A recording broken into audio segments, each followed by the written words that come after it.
tied to machines that make me be. Cut this life off from me. Hold my breath as I wish for death. Oh please God, wake me.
Sorry, you couldn't hear us. I just unmuted our mics, but welcome back to the EdgeStream. We're back another Tuesday night. I know I've been taking a break, but I felt the inspiration in order to do a new episode tonight. Mm-hmm. I'm here with my trusty sidekick, Lee Stewie. Yo, what's up? Yeah, we're gonna have a good time tonight. I guess basically the inspiration from this episode is that we watched enough CBC specials about how Indians are scamming Canadian citizens, and we're like, okay, we have to stream about this. We have to have. I think I was radicalized by CBC, to be honest. Exactly. Yes. Yeah. It got us in a bad mood, but also inspired us to want to do something.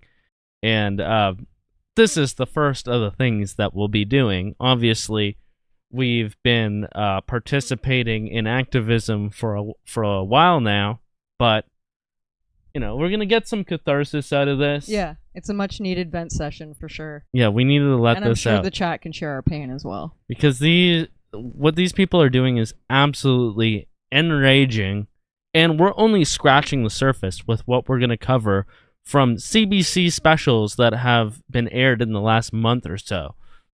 And that's only scratching the surface. There's like an endless algorithm on YouTube and social media that shows you all the different things that they're doing, and it seems like a lot of them are the same culprits. Obviously, somebody had to let them in. Somebody had to tell white people that they're not allowed to have their own countries, that they're not allowed to remain homogenous in here, and that we need diversity because we're so privileged that, we deserve to be scammed. Basically. Yeah, we deserve to have our grandmas scammed of all their life savings, and our parents be driven to suicide because they were boomers and they didn't get that you're not supposed to answer every phone call that you get on your phone. Mom, don't commit suicide if you get a phone call from a Jeet scammer. Just want to say that. No, don't. And even while we were watching these specials, we were getting phone calls from these people. Yeah, you actually got one. Yeah. Yeah. No right lie. while we were watching one. Yeah. You can't escape from this. And also, if you're on Telegram, you also know about the Jeet scammers that like to impersonate us. If you type in someone's comments on Telegram, they like to target you and impersonate the person whose channel you commented on. So that's really cool. But we like to mess with them, right? Yep. So we'll be showing you a bit about that in a second. Let's do some housekeeping first. Yeah, okay. Mm-hmm. Let's just make sure that everyone can hear us. Our audio is good. We just set up the audio situation. We did some testing. I'm hoping that you can hear us both fine. And if we play a little more of some One by Metallica, all the audio works together with us listening to it. All right, is everything working good? By the way, that was One by Metallica. I hope you don't get Metallica copyright song. for that. Probably not. Because they were pretty, strict about that, weren't they? Yeah, they were against Napster in the early days. But anyways, they're getting money off of this. They'll get our precious ad revenue. But either way, that is, in my opinion, the best Metallica song. But, yeah. Seems like people are saying it's good. We're live right now on YouTube, Rumble, and Entropy. So check us out on any of those platforms. I would recommend not YouTube, because tonight we're going to be watching and reviewing 3 of CBC's newest specials on scammers that all coincidentally come from a certain persuasion, from a specific background, might you say. But either way, we're going to be playing their content. So it is fair use, but we know that the content identification system will block things live as it's live streaming, especially if it's like a music video or a song that they want to block. So I would recommend getting onto Rumble or Entropy. Both platforms are good. If you guys want to give a donation, you could do that on Rumble or Entropy. I would recommend Entropy because I need $100 to cash it out. And I'm near that $100 threshold, so I only need like $30 or $40 more dollars so I could cash it out next month at the end of April. So that would be great. But, it's not necessary. But if you want to contribute, leave a tip, or you want to get a super chat read out and steer the conversation in some way, feel free to do that, especially on Entropy. But also Rumble is good. And Rumble is a good streaming platform regardless. Yeah. So where have you been anyway? Why haven't you been streaming? You know where I've been. Well, What the fuck are they you don't asking me? Well, I've been working on some content behind the scenes, specifically to stop Bill C-63. I'm doing like a last ditch effort in order to fight back against Bill C-63. I have been working on a project for a long time now, and it's kind of like an encyclopedia of free speech in Canada. Yeah, it's really based, and actually. to fight back against our enemies. So you'll know more information about it in about like a month or so, and then from there on in, it'll be much closer to done. But just look out for it. I'm not. It's pretty epic. Yeah, I'm not It's asking for anything or any help with it now. But when I send the call out to people, I'm sure they'll run to help or do whatever they need to do to get this going. But I don't want to spoil too much right now. So let's just get into this stream for tonight, right? I'm going to read the chat one more time now that people are piling in a bit more. On YouTube, we have Rick Freedom. Good to see you again, buddy. Jason73, Johnny Rodden. We're throwing some slashes in the chat. You love to see it. OGTFNO, Misfit.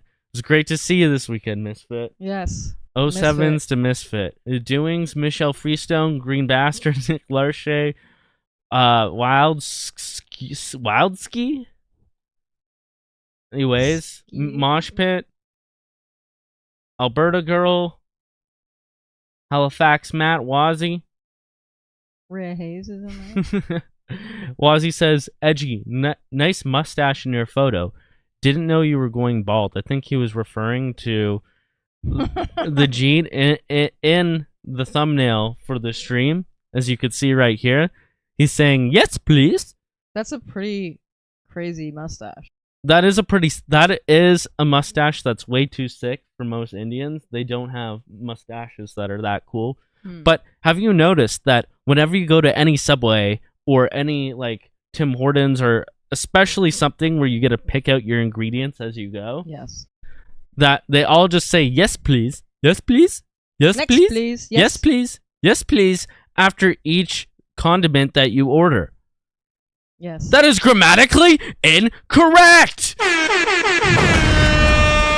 That is not Canadian to be like, yes, please, yes, please, yes, please. Well, like we talked about that, right? Like we said that they were told that that's like a nice connotation to use in Canada. To just be nice and say yes please. Say please and thank you, and they just overuse it because they think.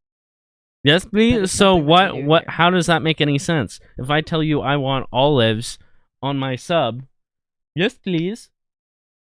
Yeah, no. It's usually used as like if something like is offered to you, right? You would say, yes, please, I would like that.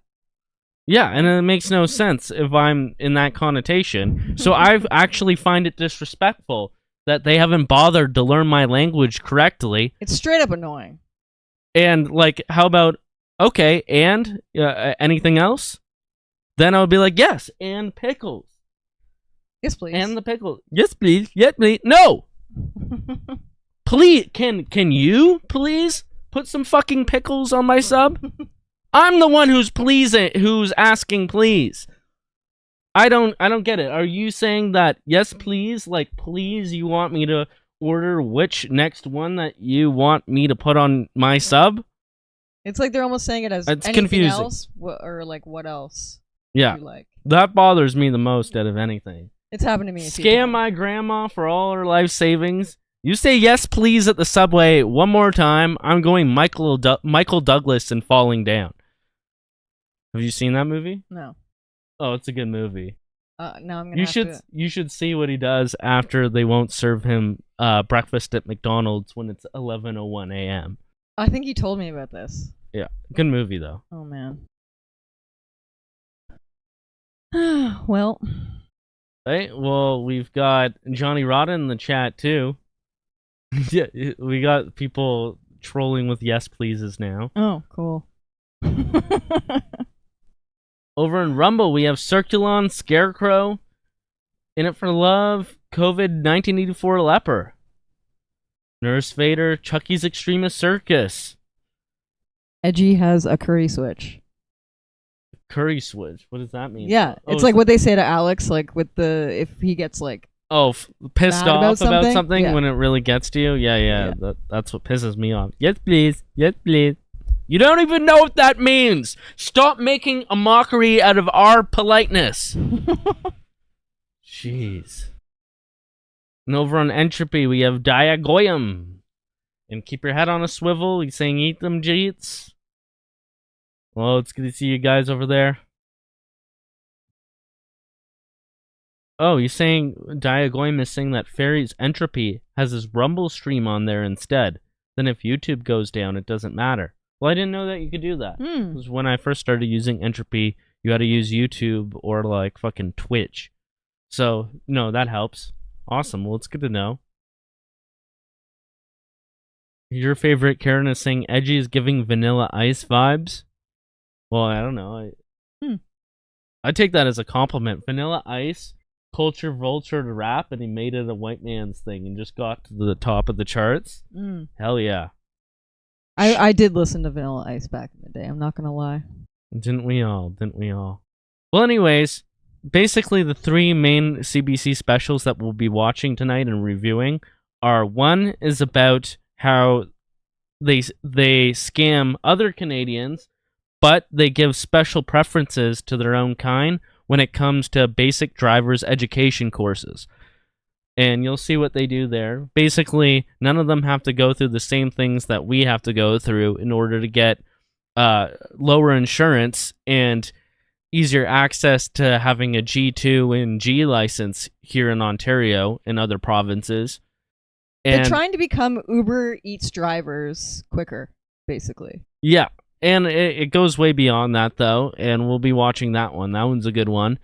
Another one is how they take over Canadian businesses and they turn it into something that it's not and it was never supposed to be. So in this case, there's an apple orchard out in PEI that they turn it into an immigration fraud scam. And they just leave everybody desolate in their wake. And then the white man has to come. Yeah, the white man has to come and clean up the mess of these people, and the law enforcement doesn't do squat about it, as you can imagine. Yeah, that's the thing. It's like all these scams that are going on, and the government clearly knows about it. The Ministry of Transportation knows all about the scam with the driving school, and they don't do anything about it. And I wonder if it's because they're somewhat involved. Because the Ministry of Transportation guy, his riding is Brampton. Oh, yeah. Well, we'll be looking into him later tonight. Johnny Rodden is saying they also turn streets into toilets. Now, that is also true, but we're not going to be covering that so much tonight. We're going to be covering a lot more of the specific scams that they're doing. And even then, it's just scratching the surface, right? These are just three specific examples that CBC has done specials on in the last month or so. I know that there was a documentary that was put out on Telegram not long ago, and it was just like an hour and a half about all the raping and shitting in the street and all the scamming, and it was like a comprehensive India is the worst country in the world documentary. And I just clicked through it. I didn't watch it, but I clicked through it and I just saw people rolling around in poop and like making things and eating and sniffing cows' buttholes and stuff. We're not going to be getting into that. That's too gross. That's too lowbrow for the EdgeStream. Right, yeah. Yeah.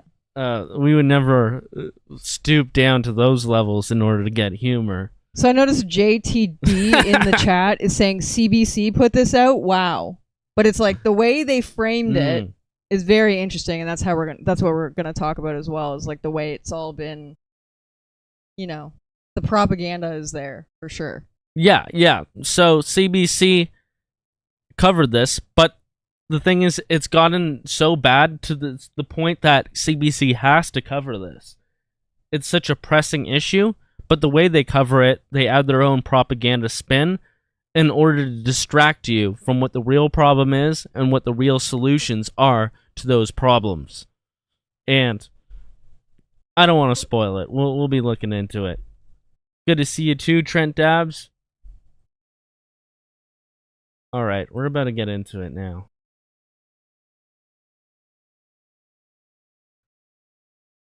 I just want to say, for one, that I'm very interested in scams.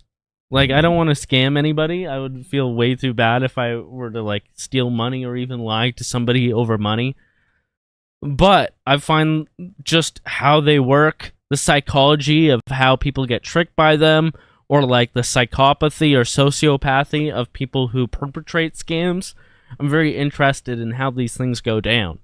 And in the past, I'm sure back in like the 1960s and 70s, before we had this great diverse world that, you know, has culturally enriched us so much, that there were always scammers. There were always those con artists, right? You know, the 1973 movie, The Sting, all these different situations. Like, scammers have always been around. But I don't think it's ever been as bad as it has been now, right?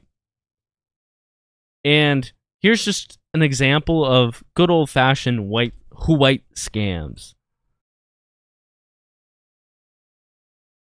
This is from Family Guy. It's not real. It's real in my mind. It's real in my Math, mind. my dear boy, is nothing more than the lesbian sister of biology. Hello, sir. Enough with the foreplay, sailor. What are you selling? Well, I was going to try to sell you some handsome cream, but I can see you already bought out the store.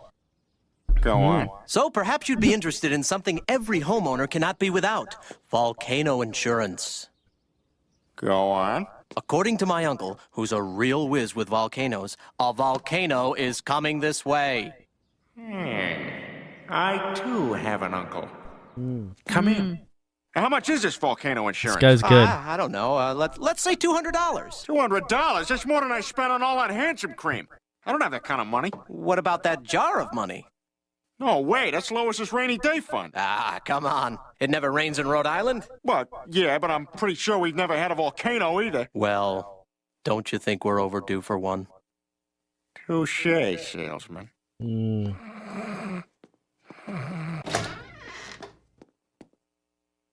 Oh, it's you. I'm not in right now. Please leave a message. Beep. Man, I hate these things. Yeah, hi, this is Peter Griffin. I'm sorry I missed you. Peter, play with this. Look, sir, I have reviewed this contract, and it offers no coverage at all. It just says volcano insurance over and over again. And down here in small print, it says, he's signing it, I can't believe it. So? So just refund this man's money, and we'll be on our way. I don't have your money. How about that money? No way! That's Lois's rainy day fund. Ah, damn it. Yeah, so that's how you used to have to scam people if you wanted to scam people in a Western country.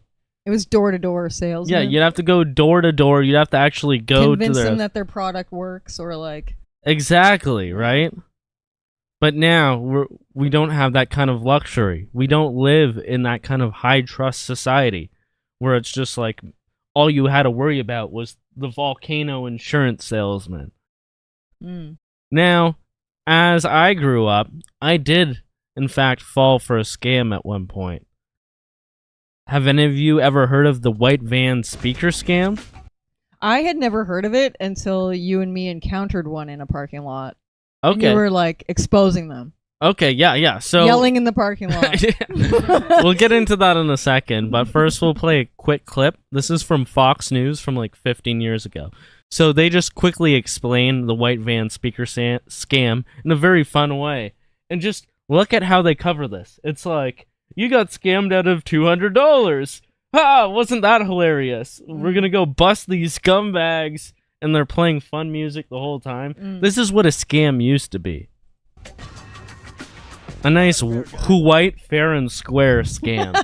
I got scammed fair and square. Like I was a fucking retard for falling for this one. Pull you aside. They're amped up because they have some high-end electronics they just have to get rid of. The crew says they put audio systems in expensive home cinemas, but right now, problem solver Rob Wolchek is putting them in the Hall of Shame, Rob.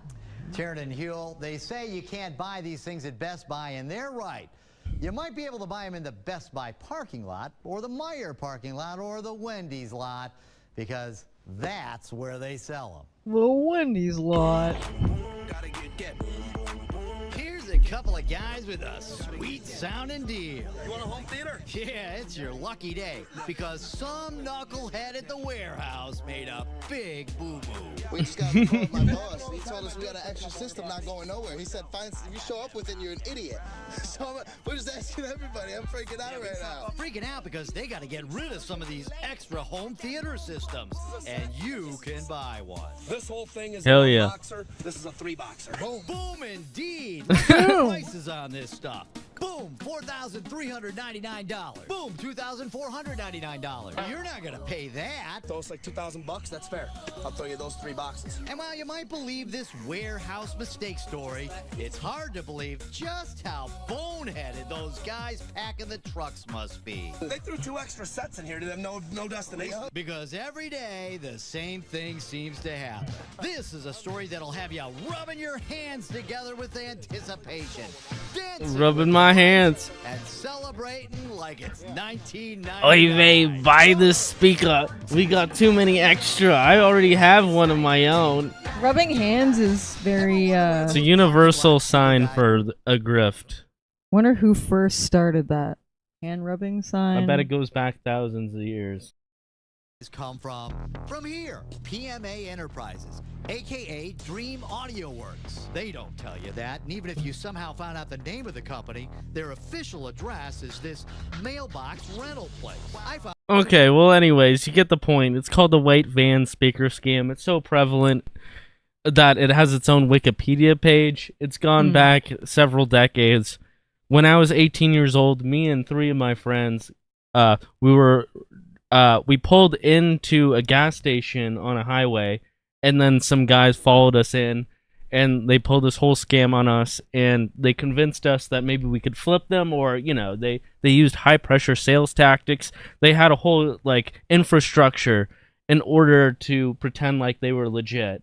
So it really, like, overloads your mind. And then me specifically, I remember that I thought I had just heard a story from a friend that he helped some guy out, like with his car or something, and then the guy happened to have a bunch of expensive suits in the back of his car. So then, like, he gave him this really expensive suit for free because he was a good Samaritan and he helped him out. So I had that story in the back of my mind, like, oh, now I'm encountering a situation like this. But either way, I only paid $100, and so did 1 or 2 of my other friends. And then we got this speaker that when we brought back, it was complete shit, right? Like it didn't work? No, it worked, but it was only like maybe worth like $15. Like it was beyond the crappiest version of a speaker that you could buy. Oh boy. So they didn't make that much money off of us. So there was a fake price tag on it, and so you thought it was like an expensive speaker, and then they're like, "Oh, I'll just give it to you for $100." Yeah, and this was before when you could look up on your smartphone, like before even most people had smartphones, so we couldn't look up the company and stuff. But when we got back home on the computer, I was like, "Oh, this is a scam." Fuck. So did you ever like go back to that parking lot to look for them? No, they would have been gone. Like they just go to different parking lots? We even got a phone number from them. It was a fake phone number. Oh man. Yeah, so all that stuff. Yeah, but either way, this me and Lee actually encountered one of these crews in a parking lot in a St. Catharines Sobeys a few months ago. So they rolled down their window. This time they asked for it was projectors or speakers. I forget. It was speakers, yeah. No, it was a TV. It was a TV. It was TVs this time, and they literally had a white van too. Yeah. So they asked us if we were interested in buying some TVs. We told them no, like outright. And then at first I thought they were stolen or something. Like that's what we thought. That's what we thought too. Like someone's just selling a hot TV. Yeah, selling a hot TV, and we were like, "Oh, okay, yeah, we'll buy them." Like we understand why you want to offload them. Well, we want cheap speakers or whatever. So I knew what they were doing though. So then I rolled around the parking lot, and then I rode up beside them when there was a bunch of people around walking around, and I was like, "Those people are scammers! Scammers! They're selling fake TVs!" And I just started yelling, and then can confirm, yes, that did happen. And then they ripped out of the parking lot, and I was like, "Yes!" They started ripping out, and then I tried to drive out and make a quick exit too, but then I just rode into a bank. The bank drive-thru. Yeah, the bank drive-thru, and I was like, "Oh no, I'm stuck! They're gonna come get me now!" And then, I made my exit and we left. That's funny. But you know what? Like, I don't and know all if the people on the street were just like, what is going on? Yeah, what is going on? This guy's just yelling about fake TV. But you may have saved some people that day. Yeah, You never know. I But, yeeted the scammers.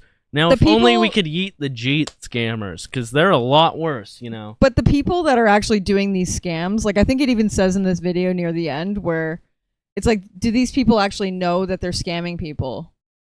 Like when they're first hired, they don't say like, yeah, we're hiring you to go scam people. Like they must think it's legit, right? I think that they all must know what they're doing. And then the after a ones that while. stay are like, yeah, cool, I'll continue to scam people. But there's like some honest people that are like, no, I don't want to do this. Mm-hmm. Well, I think they realize what's going on unless they're completely mentally retarded after like they first start doing it at all. Mm. Like as you're gonna be able to see, how could they think that what they're doing is right, or at least legal, and not a complete scam? COVID-1984 leper saying could have been worse. You could have been woken up missing a kidney or been raped. Okay, well we know. Fair. That is the point of it, is that we used to have nice white scams where you would get scammed out of $200 or $300 and it'd be like, well, I learned my lesson. I was an idiot. And next time I won't lose half my paycheck. Now it's gone so much worse. Yeah, it has. Yeah. Like I've gotten calls where it's like, you have a package at the border and the border agency is, you're going to go to jail because this package here is illegal and it's waiting for you and you need to pay money and the cops are going to show up at your door. And I'm just thinking, which package did I order that was... I know they're all illegal, but like, which one are they talking about? No, I'm kidding. Like, no. Yeah. Doesn't happen. It's gotten a lot worse, you know. And also, on top of that, I don't understand why normal people don't just look around at their surroundings at like any given grocery store or Walmart and just be like, what the fuck is going on? That was our trip to Walmart the other day. Are we not living in India now? Like I looked as I was going to the self-checkout in a Walmart and I counted 20 people and there was only 2 white people. And that was us? Yes. So 1 out of 10 people at the local Walmart were white, and most of them were Indian. Now, I'm not saying that, oh, I hate all these people, but they definitely don't belong in Canada, especially when the demographics were vastly different just 40, 50, even 30, 20, 10 years ago. What the hell is going on? This is population replacement, demographic replacement, whatever you want to call it. You can't just switch up populations like that and then gaslight the entire host population about it. It's absolutely fucking insane. And the people who are perpetrating this at the top, I mean, they're going to reap what they sow when the time comes. But it's like, so people that don't necessarily know what's going on, right? Like the normies, so to speak. Do they not walk into Walmart and notice this stuff? Or do they just like, they're just like, yeah, this is fine. Like they're in that they're that meme of the burning dog or the dog in the burning room. Pretty like, much. This is fine. This is fine. I'm the only white person in here, but this is totally cool. Because I'm tolerant. I have to be tolerant. Yep. Well, the programming really seeps into their mind. Well, it's crazy. Here's a little preview of the third video that we're going to be watching tonight. Might be a bit longer of a stream, but it'll be fun nonetheless.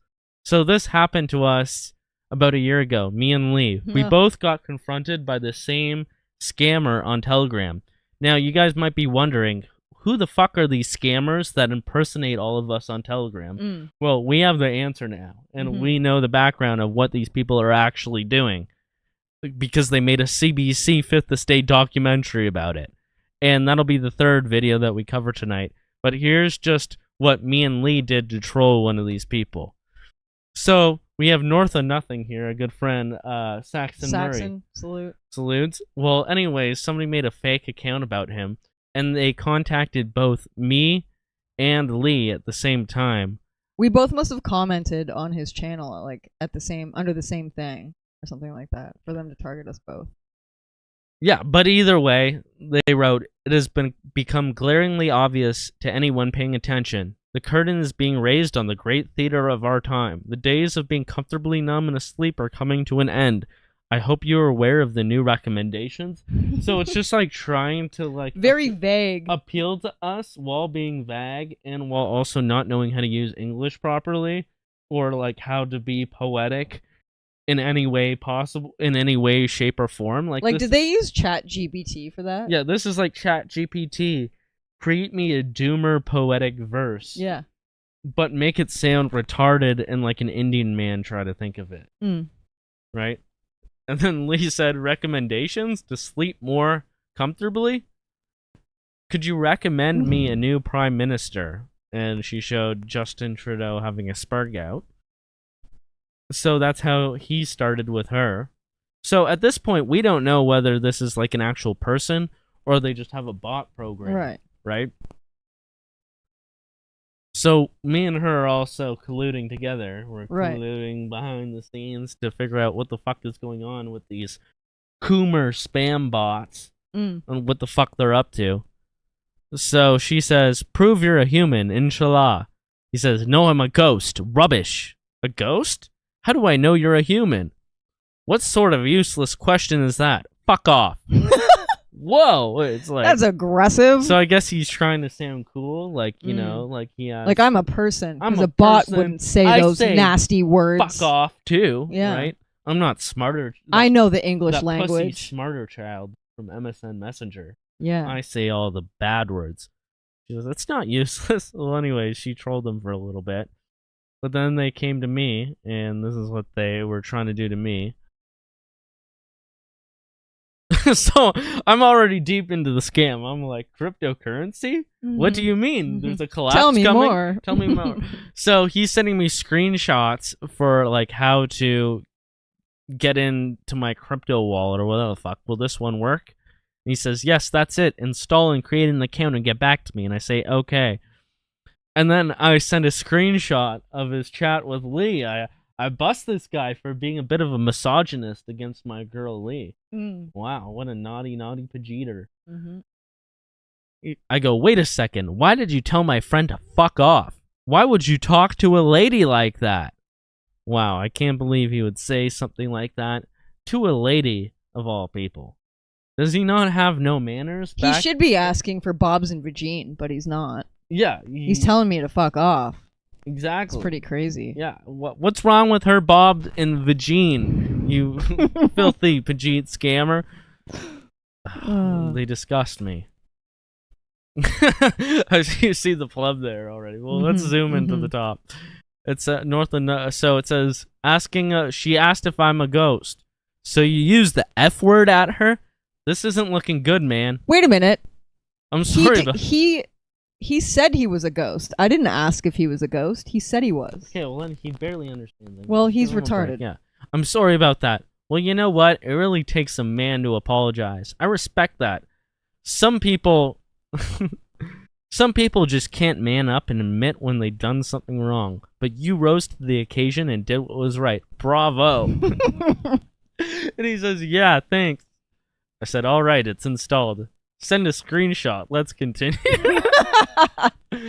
So then I just pleb posted at him. That's crazy. You know, a pleb with his soy mouth when he's about to give a bad take to the masses about how Peter Polyev is fucking ripped and how he ate an apple and it was so based. Yeah, I gave him a screenshot of pleb about to talk about something like that. He goes, send a screenshot of the trust Send wallet. a screenshot of the trust wallet. What?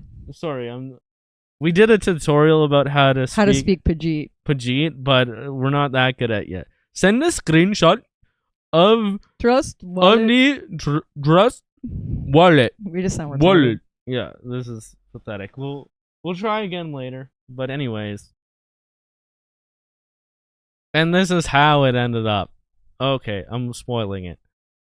So he sends me a screenshot of that. He says, click on the circle area and send screenshots. And I say, okay. And then I send him a screenshot of this. And I say, this is what showed up. And I just basically typed in deformed baby.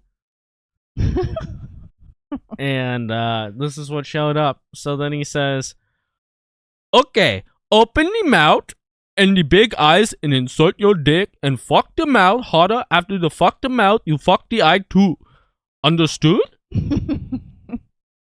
So then we were because we were sending this as it's happening back and forth. Yeah, so and we were both friggin' dying. Then I screenshotted this immediately. I was like, yes. Yes. And then he immediately deleted it all after this. He deleted it all and blocked. Not before we got the screenshots, though. So we figured out a few key things here. One, that it's not a bot. Two, that it was both the same guy impersonating our friend North and Nothing. And three, he was talking to us both, and it was a real human being trying to like manipulate us personally in order to give the money. He broke character, though. I'm surprised. Yeah. Well, either way, Saxon would well, actually, Saxon probably would say that. So it yeah, he probably would. It is in character, I guess. Yeah, but we didn't know anything about what the actual scam was behind this until we watched this CBC documentary recently that just came out like 1 or 2 weeks ago. Mm-hmm. So that'll be the final video that we'll be covering tonight, but we're going to get into 2 other ones first.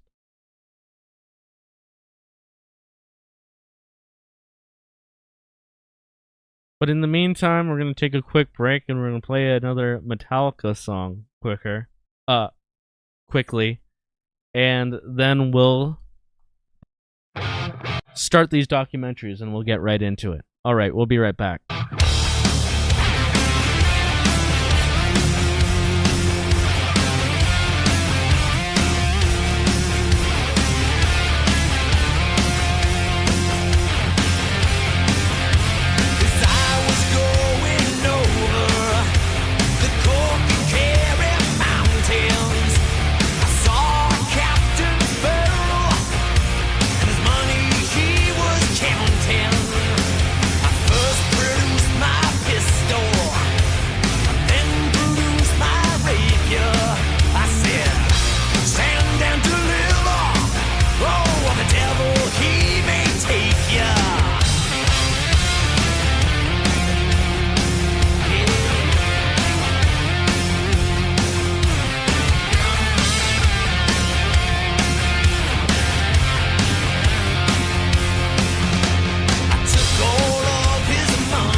There we go. That was a little music break. And I see some people in the chat laughing about, me pleb rolling that scammer. Mm. Yeah, that was a good time. Me and Lee had way too much fun doing His that. pictures come in use sometimes. Yep. When it comes to trolling. But as I said before, we will be covering what was actually going on with that scam, and a scam that basically all of you, if any of you are on Telegram, you have encountered that scam. We're going to uncover what these people are actually doing and the amount of damage that they could actually do if you fall for their devious scams and who is actually behind them. But anyways, we want to start off with the Indians in Brampton and their driver's ed scams. And of course, they're doing this all throughout Ontario. They're probably doing it in other provinces in Canada too.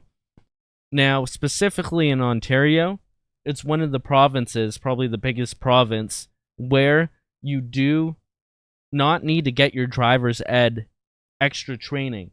Now, this driver's ed training, you have to pay a certain amount of money for it, and we've all been through it if you live in Ontario. You have to do 10 hours in-car driving training with an instructor. So an instructor in the car, like learning how to drive properly, and you have to do like a week of in-course, like sitting in a classroom and learning about how to drive properly. And tests and stuff right? like that. And right? you have to do tests and pass them. So you have to pay money for a big course, and it's all one big thing. But at the end of it, you get your G2 license quicker, and you get cheaper insurance, like much cheaper insurance. And it is very helpful. Like, to know how to drive. Yeah, I mean. to know how to literally drive and be in the car and have someone trying to help you who is a professional do things correctly. Because it took like me driving with one of these instructors like to learn how to count the amount of stop signs and know that I need to do that each time. I need to look before I put my foot on the pedal or make any move. And no, I've never got into any accident where it was really my fault in my 15 or so years of driving at this point. I wonder if this is why also there's a lot of a certain demographic, like look at Brampton, a lot of accidents happening. And I notice even here in Niagara that there's a lot of bad drivers lately. A lot of bad drivers. It's brutal. Like, never in my life have I seen so many drivers that I think are drunk on the road, and then when I pass beside them and I look into their window, it's like, no, that's not an old school, old stock Canadian who's had a few beers and he's ripping around in his truck late at night. No. They're on their way to Walmart. Yeah, exactly. And it's like, they're like FaceTiming their relatives in India. Like, what the fuck are you doing? Like, I've never been so close to being in so many accidents. Yeah. My roommate got screwed over and his car totaled by somebody making an illegal left turn. There's so many of these incidences happening now. And just think of like Humboldt, like about 10 years ago now, like a whole hockey team of like good young Canadians, like who were on their way to become like professionals in the sport of hockey. The one that Just survived just made the Paralympics, actually. Wow. I saw that, yeah. So he's going to be in the Paralympics, even though he's in a wheelchair from the accident. But yeah, he qualified for the Olympics. Well, that's good to hear at least. Mm-hmm. But as far as Humboldt, like the person who caused that crash, he was involved with a whole ecosystem of people scamming the entire trucking industry and just cutting corners at every chance that they could get, and the law enforcement doing nothing to crack down upon them. Well, there's a scam with that too, right? Because to be a truck driver, you need experience. They won't hire you with just your AZ license. You need, or DZ or whatever it is. You actually need driving experience in order to work for a lot of these companies. But there's a lot of these companies that are willing to overlook that and just hire these drivers based on just having a license. So they really have no experience driving a truck. Exactly. And we're going to start this video now, but when you're watching this, just think about how this is only scratching the surface of the issue. Like, this is just a basic driver's education course that they're scamming out on. I started thinking of like all the other scams that they could be doing, like real estate licenses so they could sell houses, or or like anything to try and I mean they scam immigration obviously, but like yeah, like real estate or any other profession you would need a license for.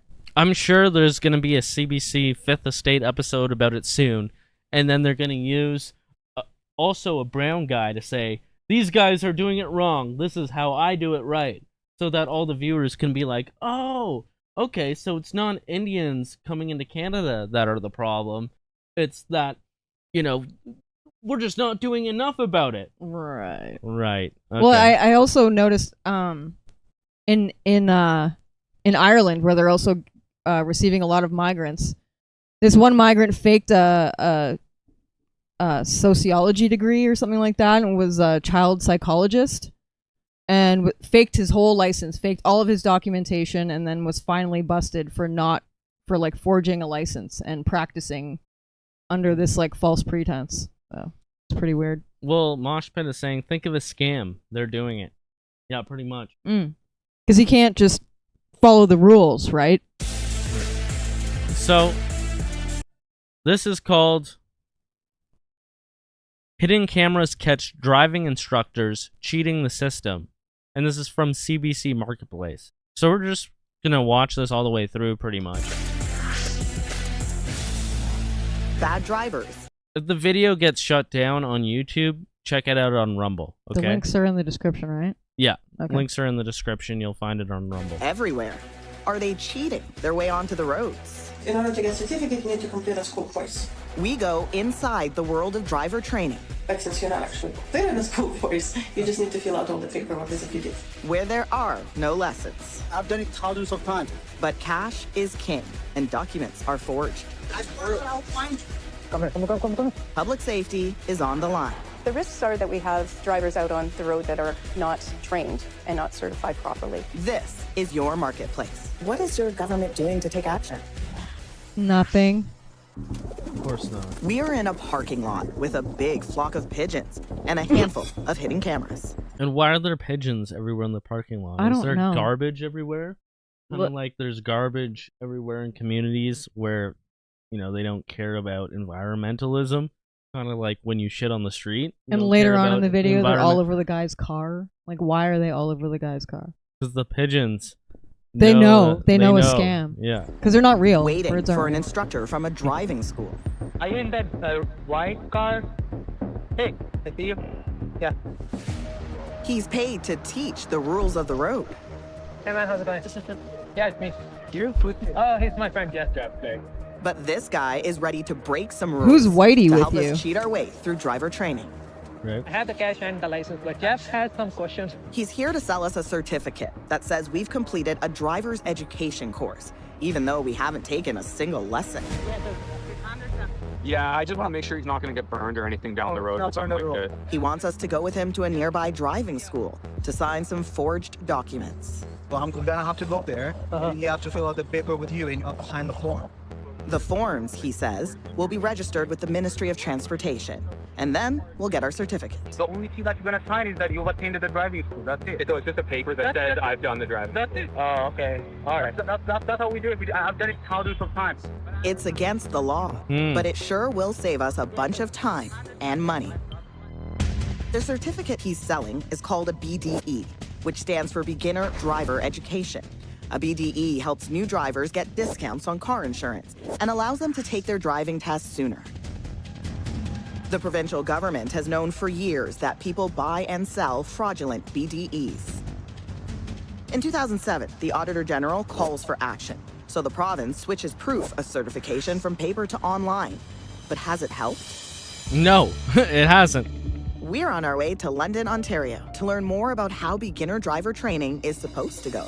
Hey, Ashley. Hi. Ready for your lesson? Yes. We'll be taking a ride with Ashley Griffith and her instructor, Paneet Chadha. Are you excited? Yes, I am. Really excited. It's my first lesson. Wow. The provincial government sets the rules for driver education, and that means at least 10 hours of in-car lessons like this. Right. And I remember going through this when I was growing up and when I was getting my driver's license. And my dad and my dad did all he could to make sure that I got the cheapest guy because these people cost a lot of money. But the guy who was so cheap was an Indian himself, an Indian driving school instructor. So we had to call him repeatedly so that he wouldn't ditch out on the lesson. Like, we had to really make sure to, like, you're coming today, right? Like, we're gonna be there. We're gonna come there, and we're gonna drop him off, and you're gonna be there. And then he'd be like, okay, because otherwise he would never show up. Like, if you planned something a week before, he wouldn't show up. Wow. So you had to, like, call him each day before. But by the end of it, he gave me the lessons. I went through it, and he did it. We did it properly, even though it was a pain in the ass trying to get a hold of him. At least he gave the lessons, and I learned some stuff, and I got my G2 first try. First try, I got my G2 license. Now, you could see what happens with the only honest Pajit in Brampton. You could see what happens with them. Hold on, I saw this meme today on Twitter from Liquid Zoo. Brampton man goes viral after passing his G2 road test after 11 attempts. Wow. Now, on one part of my brain, I want to make fun of him and laugh at him because I got it my first try. But he didn't do the scam. Yeah, he didn't do the scam. So we have to... Do we have an applause on here? No, that's not an applause. Okay, now it's freezing up. And well, we could just clap. Yeah, we can clap for him, okay? Here it is. The first honest Jeet in Brampton. Fantastic. But anyways, that's how it used to be. I did not know that I could just give $200 and then I get it all taken care of. And then I could crash and, you know, ruin a whole bunch of people's lives in the process. But they need to deliver whenever you're food. ready, let's put it into drive for me. And go towards that stop sign. Ashley is also taking 20 hours of theory, learning the rules of the road. How are the nerves, Ashley? I've only ever driven with my parents. Okay. There's another 10 hours of homework, either in class or in car, depending on what might help most. So remember, always keep your hands on the wheel, right? At all times. Oh, and of course, the other propaganda element here is that they're showing the good Indian. The Indian. Not all Jeets are scams. Yeah, hashtag not all, right? So CBC goes and finds, you know, one of the few Indians who are not a part of this whole thing, and he's the one who's doing it all properly, right? So. Or it's just because he knew that he was going to be on the CBC, so he's like, yeah, I need to show up for this. That too. But at the end of the day, the point of this is to dispel the thought in people's mind that it's not all Jeets. It might be the fact that we're bringing in all these Indians from, you know, one specific country here, and they're involved in all these different scams that might actually be a problem. So they use specific people in order to dispel that kind of thing and to make it seem like it's not a racial or like a nationalist issue whatsoever, right? Right? So in case we were ever to get hit, you want to be able to control that car. The total cost for Ashley's BDE certification, about $750. And yet, here we are, with no driver training, able to buy a certificate for half that. As the instructor tells us how they use fake documents to cheat the online system set up by the MTO. That's the Ministry of Transportation. We works now. We forward that to the MTO database. Yeah. What we do is that we just forward that this person, Mr. Nix, in the driving school with us. Yeah. Okay. Send that to the MTO database. Then guess what? After 2 business days, the MTO database issue you a certificate. So say that beginner's course completed when you're ready.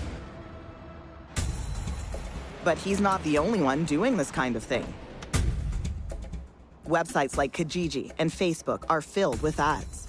Instructors promising low prices, nearly perfect passing rates, early road test booking. 99% passing rate. I actually checked this. I went on Kijiji and in my area, and I saw one for $35 where you could just go to driving school. But I bet you, like, if you called, obviously, and said, like, can I do the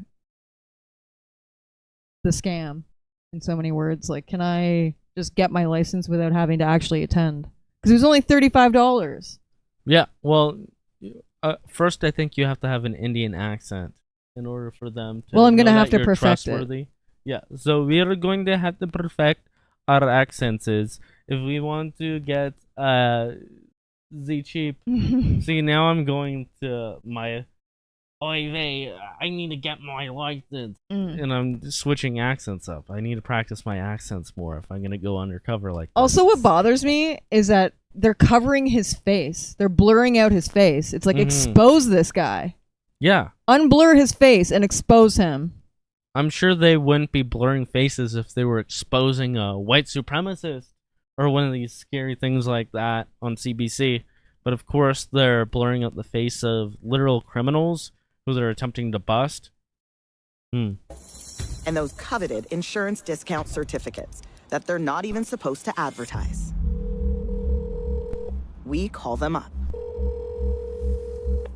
20 instructors to see what they can do for us. Yeah, we will provide it. It's $200 for BDE certificate.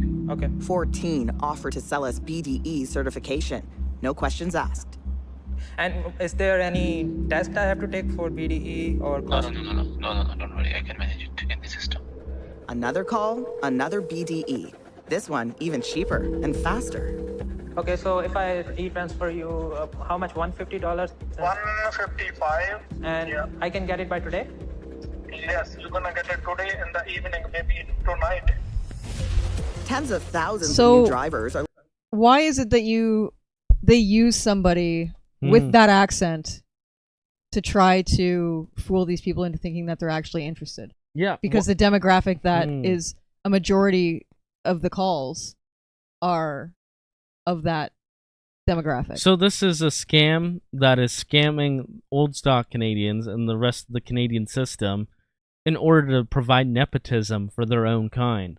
So they could pass the tests by paying a fraction of the price without doing any of the work. Like, if it was a without white doing- person that called without that accent, would they even admit to the scam? No. Do you know what I mean? No, so they called 20 different organizations, and I guess 14 of them openly offered the scam just upon the call. Just upon His accent. having the call and obviously his accent. So do you think if the guy was white and was just like, hey, can I get like one of these things, you know? They would think he's like a cop or untrustworthy or unworthy of their nepotism in order to push them ahead. Well, previously it shows like where they were standing at the car. The guy asks like, "Who's this white guy?" Yeah. with you? Like, So who's we'll, this? We'll be looking at more into that in a second when they play that out all the way. That's a crazy scene. And then when someone without an accent calls them, they deny it, right? So Of it's very course, interesting. That's what they would do. Yeah, I would love to see. So the real question would be, get this guy to do it, and then get a white guy to do it, and see what the difference is. And then we'll have an even better story on our hands that's much more accurate to what is actually going on here. Okay, so if I e-transfer you, how much? $150? $155. And I can get it by today? Yes, you're gonna get it today in the evening, maybe tonight. Tens of thousands of new drivers are looking for actual lessons every year, right across Canada. But training is only mandatory in 4 provinces: Saskatchewan, Quebec, Nova Scotia, and Prince Edward Island. In Ontario, lessons are entirely up to you. Unless you want your test sooner and insurance cheaper, then you need a BDE. And that's what brings us here.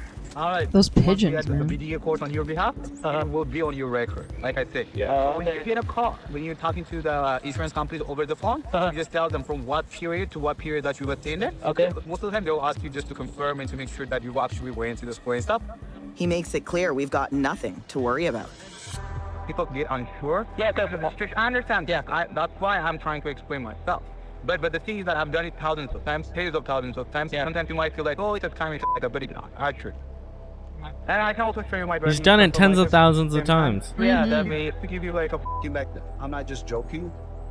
He tells us, like most instructors. No, he's literally certified. He's allowed to do it. Right. It's not a scam. Yeah. He's saying it's not a scam. I'm gonna give Right. you. It's legit. So he has all the credentials that allow him to have the authority to be in the situation, but then he just scams everything, right? Right. Because he probably doesn't want to do it. How about you yeet that license away from How about him? you get That's deported and you get out of the country? Yep. How about that? Yep.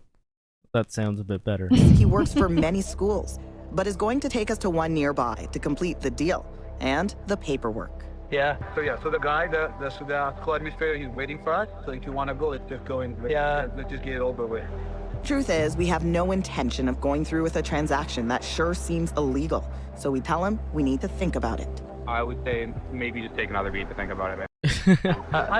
Sorry, let's check out I would say the white guy that accompanied the brown guy who made the phone call in the first place.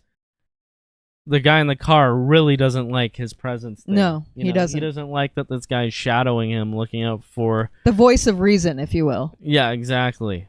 The high IQ Aryan white guy. Let's keep this high trust, guys. Let's not screw the system over. Let's try to, maybe just take another beat to think about it, man. I don't understand, guys. What are you guys scared of? Okay, so I'm new to this country. I'm not familiar with laws and rules. I think you should just take some time to think about it. That's not how it works. Because this guy is just waiting for me. As we back away from... So he's pressuring them now. This is a high-pressure sales tactic. Pressuring a new Canadian to break the law? Whoa. That does not sound very Canadian to me. From the deal, the instructor becomes threatening. All right, let's go. Sorry. It's literally just driver's training, too. I know. It's like... And this guy goes postal. Yeah. He even forgets to take his seatbelt off. I knew you were fishing for something, Whitey. He'll burn them. He'll burn them. He'll burn them like he burns his wife if she disrespects his honor, right? With a bowl of acid or whatever. He jumps in his car and chases us down in the parking lot. Come here. This way. We take refuge in a supermarket while he pulls up out front. CBC literally has to go hide in a metro for an hour? For an hour.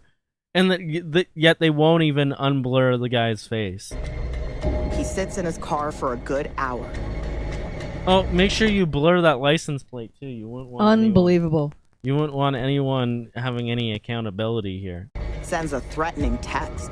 You won't like how this is going to end, it says. Right.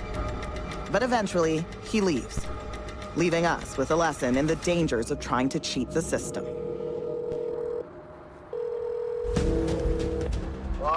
Later, we ask that instructor to come on camera to get your perspective on why you tried to sell a BDE certificate to our colleagues. Excuse me, with all due respect, ma'am, I haven't tried to sell a certificate and I have no idea about what you're talking about. We jog his memory with details from that day, and he says he was just trying to be helpful. I knew something was wrong from the beginning, but those trying to turn a corner. Can you give me certificate? Can you give me certificate on those sides? I told them I can't give you certificate, but I can help you by taking you to the school, and you can negotiate with the school owner in a way that you can get a driving certificate. Of course, they know how to twist it after, right? They lie. They're too stupid to speak proper English, but they know how to twist what they're doing to make it sound like it's legal. He tries to pretend he's like the good guy. Like I was, they were asking me for an illegal one, but I was saying no, you can't do that. The indignation of these people after they've been caught. And then like what happens after they hang up the phone? Right. It reminds me of this video that I just saw on Twitter. It was hilarious. I just want to pull it up quickly. The indignation of these people when they get caught trying to do something. No, this is my ticket. I'm not... So this is a guy who's paying for his own ticket to get on the train in Britain. And people are trying to run in right behind him to get through the turnstile. No, this is my ticket. I'm not paying for you as well. Thank you. She fucks ticket. off. He's GoProing himself, so... No, use your ticket, thank you. Sorry? This is my ticket. I'm not paying for you as well. Don't hit like, yeah? No, don't walk in after me. Don't try and jump a fucking ride off me. I pay my ticket, you... The Saxon is beginning to hate. I love that caption. Pay yours, thank you. Yeah, You're trying to jump don't through. hit like No, that. don't push past then. Don't hit No, like don't push past. Don't hit me. Don't hit me. Don't hit me. When Son, he why was- why you talk like that? He was trying to get in for free off his ticket. Right. And then blames that guy when he was trying to scam it. Don't hit like that. Why? Why should I not? I was simply standing in my space He because knows I paid what for he a did. fucking He's ticket just- and you haven't. Brother, So fuck I off. know. Good. Then you put your ticket in and you go through properly. Yeah, but don't hit like Don't push behind people Don't then. hit Don't like come that. so close to me.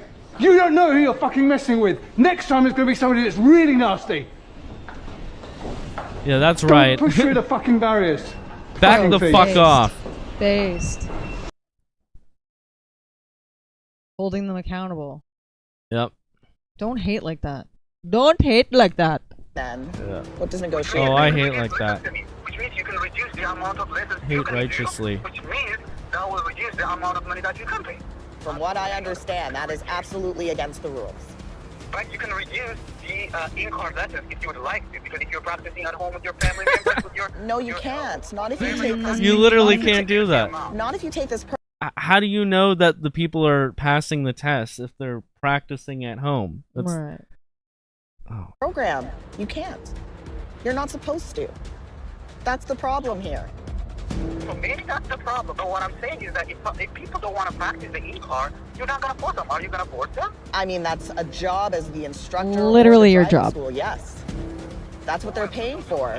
The instructor refuses to do a formal interview and later sends another threatening text that's too graphic to share. Share it. It's probably the same. Share it. It's probably bloody fuck them in their eyes and fuck them in their face and fuck them in their nose and fuck your mother. Bloody so fuck. they get caught doing a scam, and It's the probably next just step this. that they do is threaten people that have caught them. It's like, holy gaslighting. Yep. Okay, open your mouth and your big eyes and insert your dick and fuck the mouth harder. After you fuck the mouth, fuck the eye too. Understood? Wow. Okay. Zing. Wow. What an own. I'm glad you're in our country. We catch up again with Paneet Chadha as he teaches Who? driving. Old stock Canadian. Yeah, well, no, he's the guy who's going to teach everybody properly. And notice all the students in here white? I guess so. So yeah. they're the ones that follow the rules. Clinton, Ontario. Cool. Right, let's Yeah. do a quick review. Well, all the Indians are going on Kijiji, right? And Allegedly. they're paying $30 for their frickin'. Right. First thing first, what is the difference between a collision and an accident? Does anyone know? It's part of their proper BDE training. Crash stats are showing in 2014 there was a collision every 3 minutes. He lets us step in to share our findings. All yours. Keep cutting I it can out. take over. We just want to show you a little bit of an instructor who was trying to sell us a BDE certificate. Once we have the BDE course in your behalf, it goes like that. And yeah, I think it's crazy. That's not fair at all that they can do that. Like, if they don't know what they're doing, then they're not gonna... Oh, look at that. Make Canada Great Again hat in the bottom corner.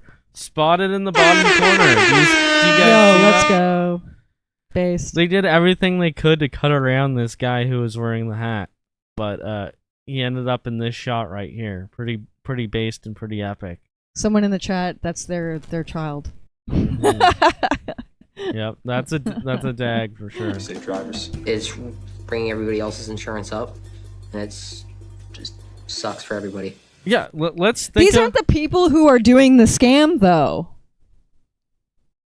They're showing it to all these kids who aren't scamming. It's Yeah, like, and why are they're- you and showing they're it to just these like- white kids? yeah. And notice how they put all the white kids in the front, and then the non-whites are in the back for the shot. Yeah, they're like, yeah, we know this is bad. This looks Because I very think in this corrupt. video they say, like, this is the demographic that is using the scam. I'm pretty sure they say that somewhere in this video. No, they don't. They don't I don't ever know. mention that there's a I think I heard demographic that. using the scam. Or kids like this is what they said. Hmm. And then they show a bunch of white kids.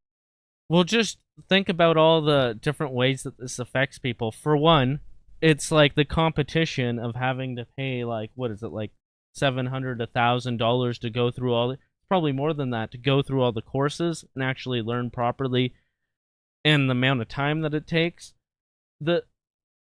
any Jeet could beat a white guy in competition in order to get that Uber Eats job or whatever else that should be going to an old stock Canadian teen growing up. That's a kind of job that they should be having, or they should be getting going into adulthood.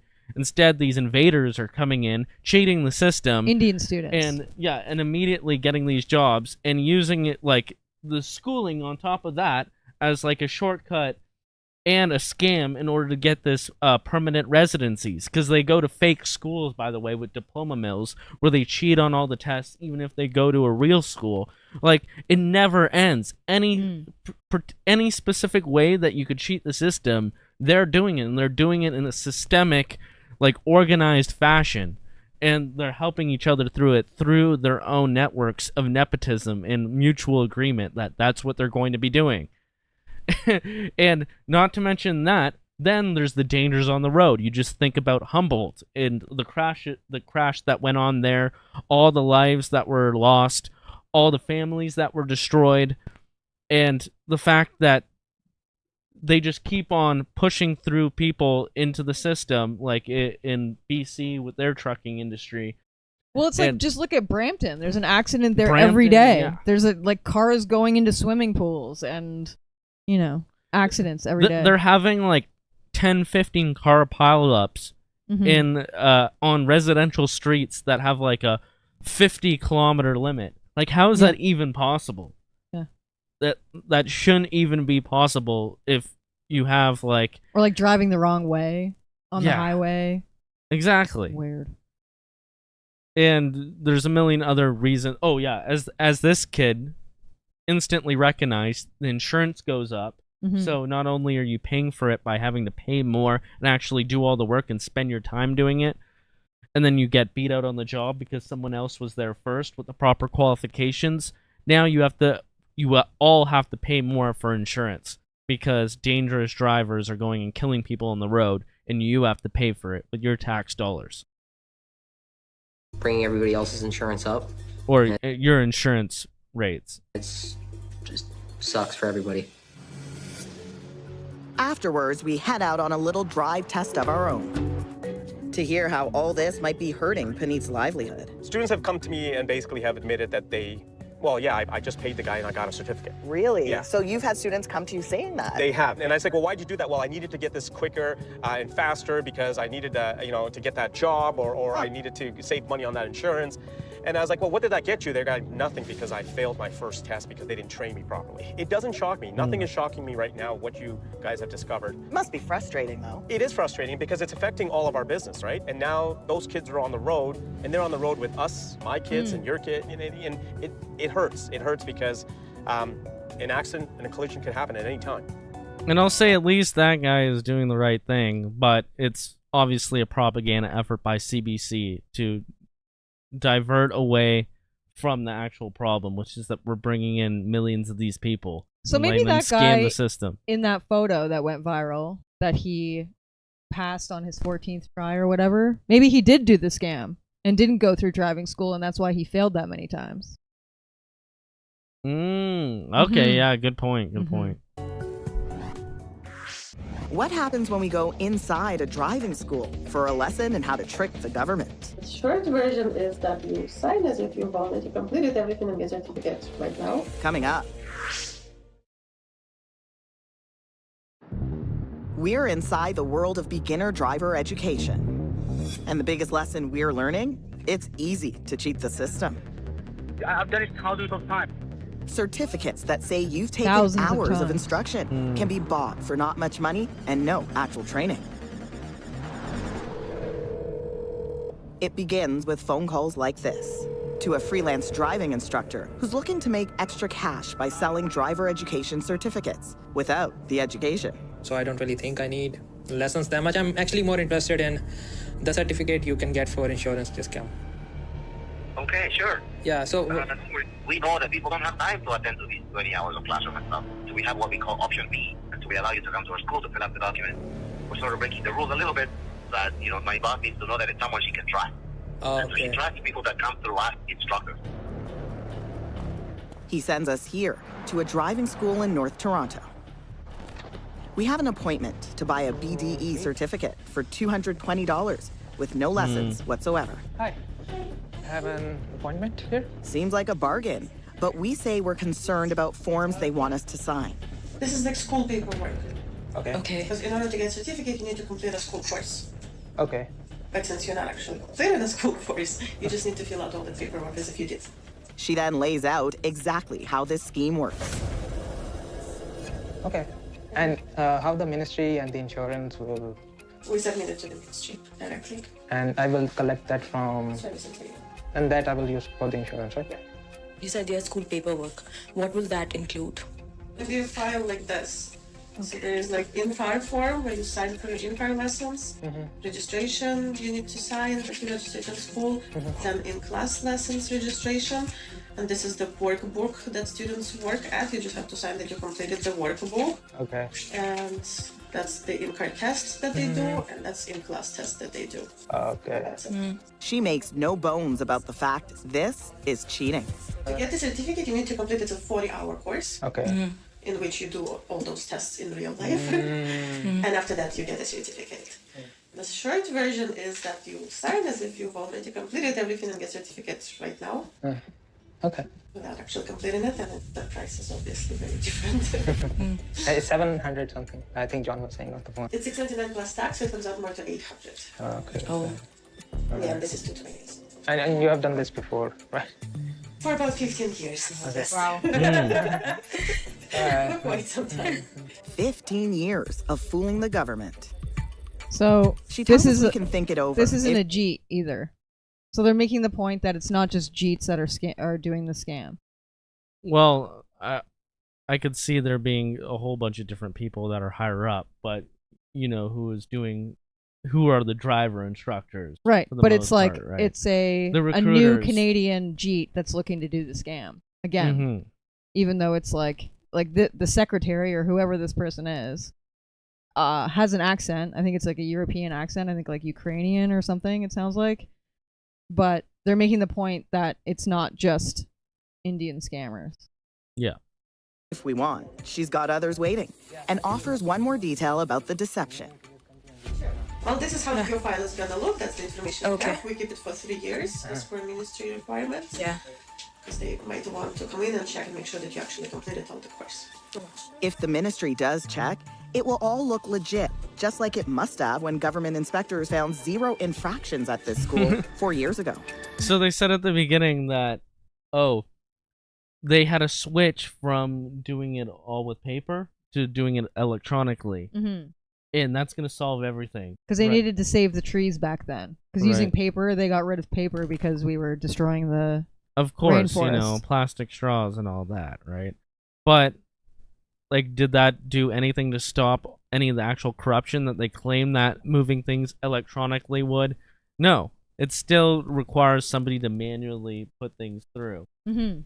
So, this kind of low trust society behavior is also pushing us more towards, stuff like digital ID and nanny surveillance state. So these people are ruining what could be more open and free to something where we're all being surveilled in order to stop people like this from scamming the system, even though that's not even their priority because they allow that to go rampant, right?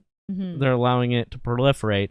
But then they're going to use those same tools against nationalists and people who are actually speaking out against this kind of thing in a meaningful way, right? They're going to use it to clamp down on Right, it's so-called like, hate speech. with Obviously, Bill we need C-63, more online right? security to get rid of these scams. So that's going to be their Exactly. And you'll see that more later in this stream, how they are going to implement that. That's one of the criticisms that's repeated in the latest report by the Auditor General of Ontario. The government is still not doing enough to catch this kind of behavior. Oh, shit. We meet up with Auditor General Shelley Spence to compare notes. What are the risks of people cheating their way through the BDE process? The risks are that we have drivers out on the road that are not trained and not certified properly. We show her our footage from that North Toronto driving school. And you have done this before, right? For about 15 years now. Okay. Really? Wow. your first reaction to it? That is a lack of compliance, of course. You can see the motivations as to why the people would want to get a certificate cheaper or faster, but that's not why we're doing these certificates. We're doing these certificates to help people learn how to drive and drive safely on the roads. Isn't that concerning? It is concerning, and that's why one of our recommendations was for the ministry to actually bring back the mystery shopping component of their compliance work, and it would catch this kind of activity. The Auditor General's office does its own mystery shops, like us. It hires a firm to go to 14 high-risk driving schools across Ontario. It finds 11 of them were offering BDE certificates with less than the required 10 hours of in-car training. The auditor says the government hasn't done any mystery shopping of its own since the start of the pandemic because the government says they're too expensive. Well, maybe if they stop spending money on other things, right, they'd have enough money to do like that. over 100 million in the last year just housing illegal migrants coming through Roxham Road in Niagara Falls hotels. In a year. Yeah, in 1 year. Maybe they spent a bit of that, millions and millions of dollars in, maybe stopping this rampant corruption that's going on in all sectors of society. On top of that, right? Maybe not 50 million on the ArriveCan app that never went anywhere. And once again, they just outsourced it to Indian tech workers, so-called, to just inflate the price and allow all the nepotism to run rampant with that. So, all these supposed government workers are just outsourcing to all these different people and creating a network of just nonsense. Just grifting money off of the Canadian population. They're finding loopholes in pretty much anything. And these like, Indian foreign workers have implemented themselves in all factions of our government and, schools, whatever. And they also like loophole our immigration system itself. So it's like, well, they are the immigration counselors or whatever you call them, the immigration consultant firms. So they help them get in, like, pay $30,000 and you could become a permanent resident. And even then, half the time they scam their own Indian counterparts as well. So, why do you think the mystery shop? And you'll see here when they try to get accountability from the Minister of Transportation, what he looks like, and you can maybe connect a couple dots together. I don't know, maybe red dots on people's foreheads. Program is so important. As you can see, the paperwork's easy to forge. And we use that technique actually a lot in different audits because it is the citizen-facing experience or the customer-facing experience. You guys use it a lot on your show as well to really get to what is happening. The government can't tell from that paperwork that this has occurred. So wait, they know that the paperwork is easy to forge, but they're not changing the paperwork? I guess not. Yeah. Okay, cool. Public safety is at risk here. Is that concerning? Well, we're going to make sure we come down on bad actors. Coming up after the break. Bad actors, not relatives, though. Yeah. Bad drivers. It's always just bad drivers, bad actors. Youths, yeah. Teens. Joggers. Yeah, I heard there was another teen. What do they call them? Teen showdowns or a teen takeover. Yeah. That was my favorite. Oh, there was another teen takeover at the 7-Eleven in Cleveland, Ohio. Another teen takeover. Everywhere these days. And we're discovering some of it may have to do with people cheating their way through driver ed. But since you're not actually clear in the school course, you just need to fill out all the paperwork as if you did. We call up that school for an explanation. My name is Asha Tomlinson from CBC Marketplace. She tells us what we documented must be a misunderstanding. The only way to get a certificate is you have to complete the entire course. Well, that's not what you told our They colleagues. literally have you on showed video. them how they could sign forms saying that they attended lessons and took the training, even though they didn't. And you were quite cavalier about it. You joked about the fact that they wouldn't have to do any work and they would get the BDE certificate. No, everybody has to complete the whole course. It's in-car and online. Okay, we have this recorded on video. There must have been some misunderstanding. We thought for sure the insurance industry would want to talk about all this since they're handing out discounts to some drivers who haven't earned them. Oh, that But was the nice. Insurance That Bureau was of pretty Canada sassy. will only say they've been in touch with the Ontario government. We've also been in touch for weeks now. Thank you very much, Mr. Speaker. Look, this isn't about truckers. But Transport Minister Prabmeet Sarkaria is refusing to meet. So we look for him on his way into caucus. Hi, Minister. How are you? Ashley from CBC Marketplace. People have been buying and selling beginner driver education certificates with no actual training happening. Public safety is at risk here. What is your government doing to take action?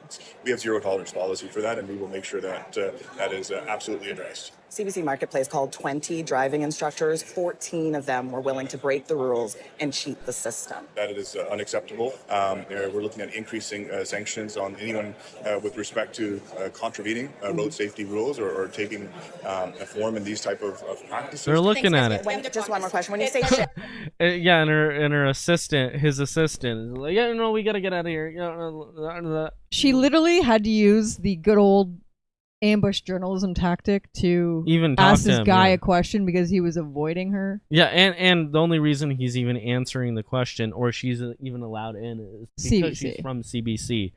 She wouldn't get in the building, probably not, if she wasn't from CBC, and they would just walk right past her, and like they just know that they couldn't get away with like screening her out and just walking right past her. I'm pretty sure this guy's a conservative as well.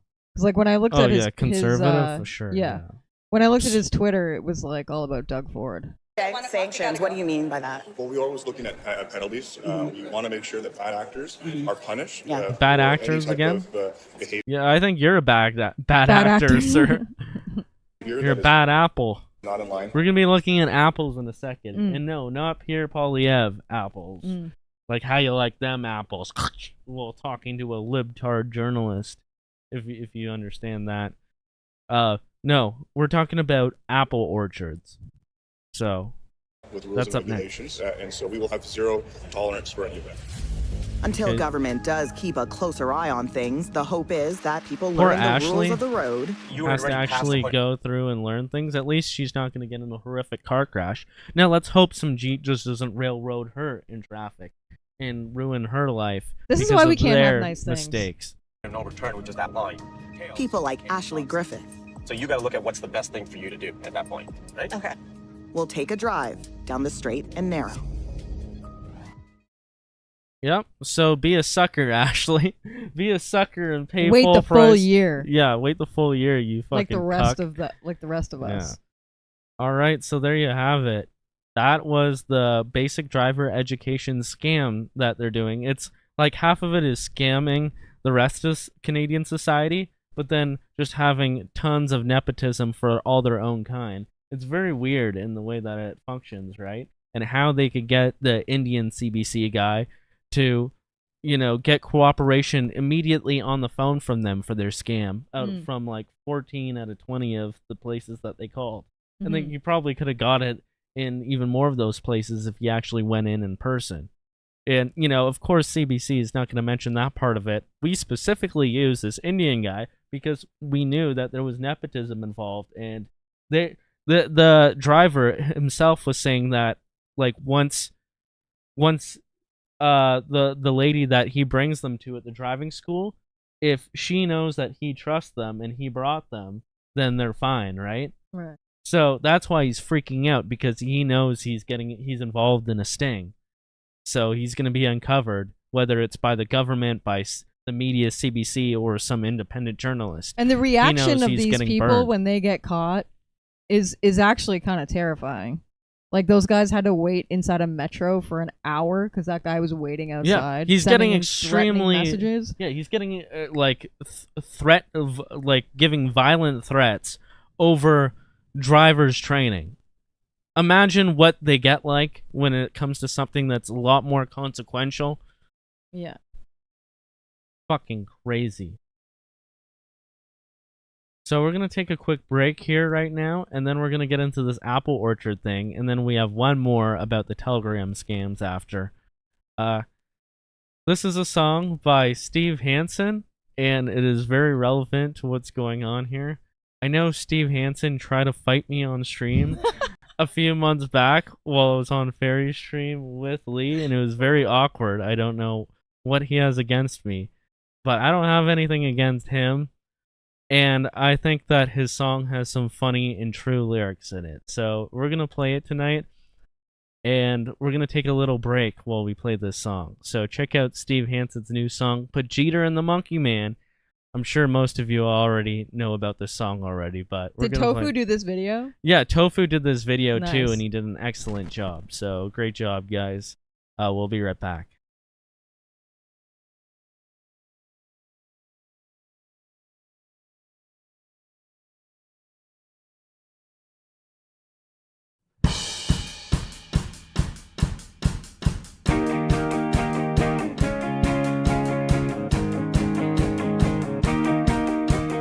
Jeter and the Monkey Man were hard up for cash.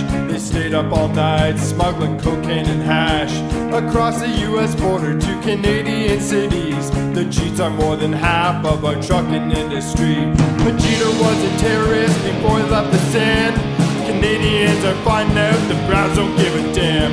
They shit in our streets and wipe their asses with their hands. They think that our homeland is their new Khalistan. We let our guard down. Gave them too much slack. Now we're overrun with Browns. They have to all go back.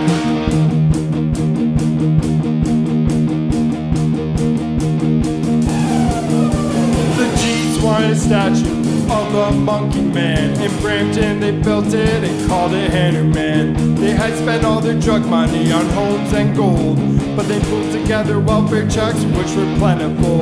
It was on the Gore Road where Highway 7 meets. The statue is already surrounded by PCs. As much as you don't want to, it's time to face the truth. These people don't belong here, it's time they get the boot. They jerk off in windows.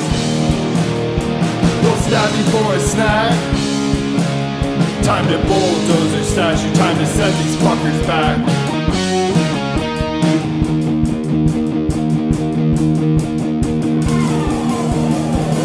And the Hindus had another clash. Nobody won because they all smell like ass. They come to a land of peace, but they bring the war. They ruin the very things that they come here for. An ambulance pulled up, but it didn't come in time. A Sikh stabbed a white man in broad daylight. The white man asked the Sikh not to be near his baby. Now his wife is a widow, the kid has no daddy. They don't come to keep the peace. They'll just stab us for a laugh. It's time to eat the Jeets. All the invaders must go back.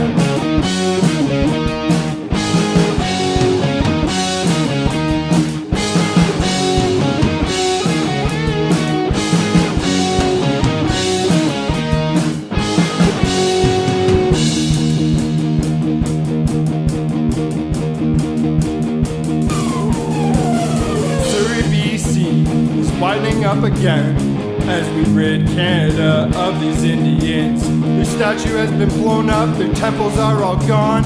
In this land, Jesus Christ, our one and only God. They can go back to New Delhi, bathing feces in the sun. There's no more opportunity here now that the kids are gone. Sometimes I think of Vegeta, sometimes Khalistan. Sometimes I don't think about nothing but the Monkey Man. We don't need to be replaced. I don't care if they're poor, Canada or the Aryan race, the great white north.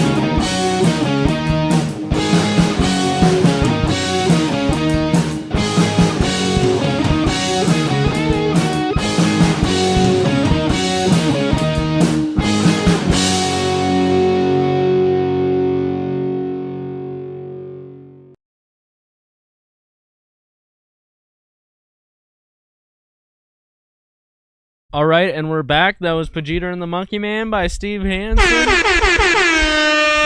done by Tofu TV. Excellent work, guys. But we're going to be getting into this apple orchard scam. And I know what you might be thinking. What the fuck are you talking about, Edgy? Apple orchard? Yes. They're even doing scams with fucking apple orchards Buying up white man land. as far as PEI. Yeah. Now, it just sounds ridiculous when you like verbalize it, but this was a big special that was on CBC, I think, like last week. I was just like scrolling on our smart TV, because on smart TVs, you just like, if you don't sign into your account and really like hone in what you want to watch, You just get propaganda. yeah, you pushed just to get you. massive propaganda. Like It's whenever, all CBC all the time. yeah, exactly. So this apple orchard scam, they apparently pulled. This was on, I think, the Fifth Estate this time. So the last one was CBC Marketplace. So every CBC like expose show is just about Indian scams now. It's fucking hilarious. So whether it's W5, the Fifth Estate, or CBC Marketplace, it's all sharing the same kind of thing. So I'm not gonna. This one's 43 minutes long. I'm definitely only gonna be looking at like a couple clips from this, and then we'll get to the last one. So we're not gonna be here all night, but I want you guys to get the gist of what's going on here. On this edition of So we'll start. the Fifth Estate, What's Canada? No. I'm in the Maritimes in fields littered with failed dreams and broken promises. I thought, wow, there's some big people here, and this is going to be a big deal. Caught on camera, a father shows us the price he paid for a chance at a new life in Canada. You just handed over $20,000. The pitch was simple: turn this part of Canada into the apple-growing capital of the world. It had the support of 2 former members of parliament, 3 premiers, and industry leaders. If you show this to Interesting. any individual in India, anybody would pay you in just a blink of an eye. It was supposed to be an Apple company and ended up being something else. The original owners say their goal was just to grow apples. But for months, we've been investigating an alleged scheme You can't even grow apples in Canada without getting scammed by Jeets. And again, look who is hosting this special. Steven D'Souza, and look who the good guy who's like exposing the fraud. It's the guy right before was him. just to grow apples. But for months, Not that we've been guy. investigating an alleged scheme targeting just No, it's this guy. You show this This to guy, any yeah, individual in India. Yeah. So he's the guy who's, you know, the good apple farmer too. Not all or- Jeets. Right? Yeah, exactly. We've been investigating an alleged scheme targeting people desperate for a better life in Canada. They're making money in a multitude of different ways, one of which is selling people a false promise of what this country is. They're scamming people for thousands and thousands of dollars. If you have 10 people showed up and they all paid $50,000, that's a hell of a lot more money than growing apples, wouldn't you say? So just looking at this, you're like, what in The the Saxon's fuck? beginning to hate Yeah, that well, guy. what in the fuck is going on? He's It's beginning like to hate. there's an apple orchard, there's a bunch of land, there's Indians, there's wads of cash worth $20,000, $50,000 going around. What the hell is going on? Mm. Now, like this is, like I said, 40 minutes long. So We live in a joke country, by the way. You haven't gathered that. It's a Yep. joke. So I'm not going to go through this entire thing, obviously. I'll find some choice clips. I have a bunch of timestamps in my notes here. So we'll get through the main points of it pretty quickly, and then we'll get on to the butchering the pig scam, aka the Telegram scam, that apparently is much more far-reaching than just, you know, targeting right-wing boomers on Telegram. And they think that we're the right-wing boomers, but you know, we're not falling for it. Mm-hmm. We trolled them. Yeah. Steven D'Souza, this is the Fifth Estate.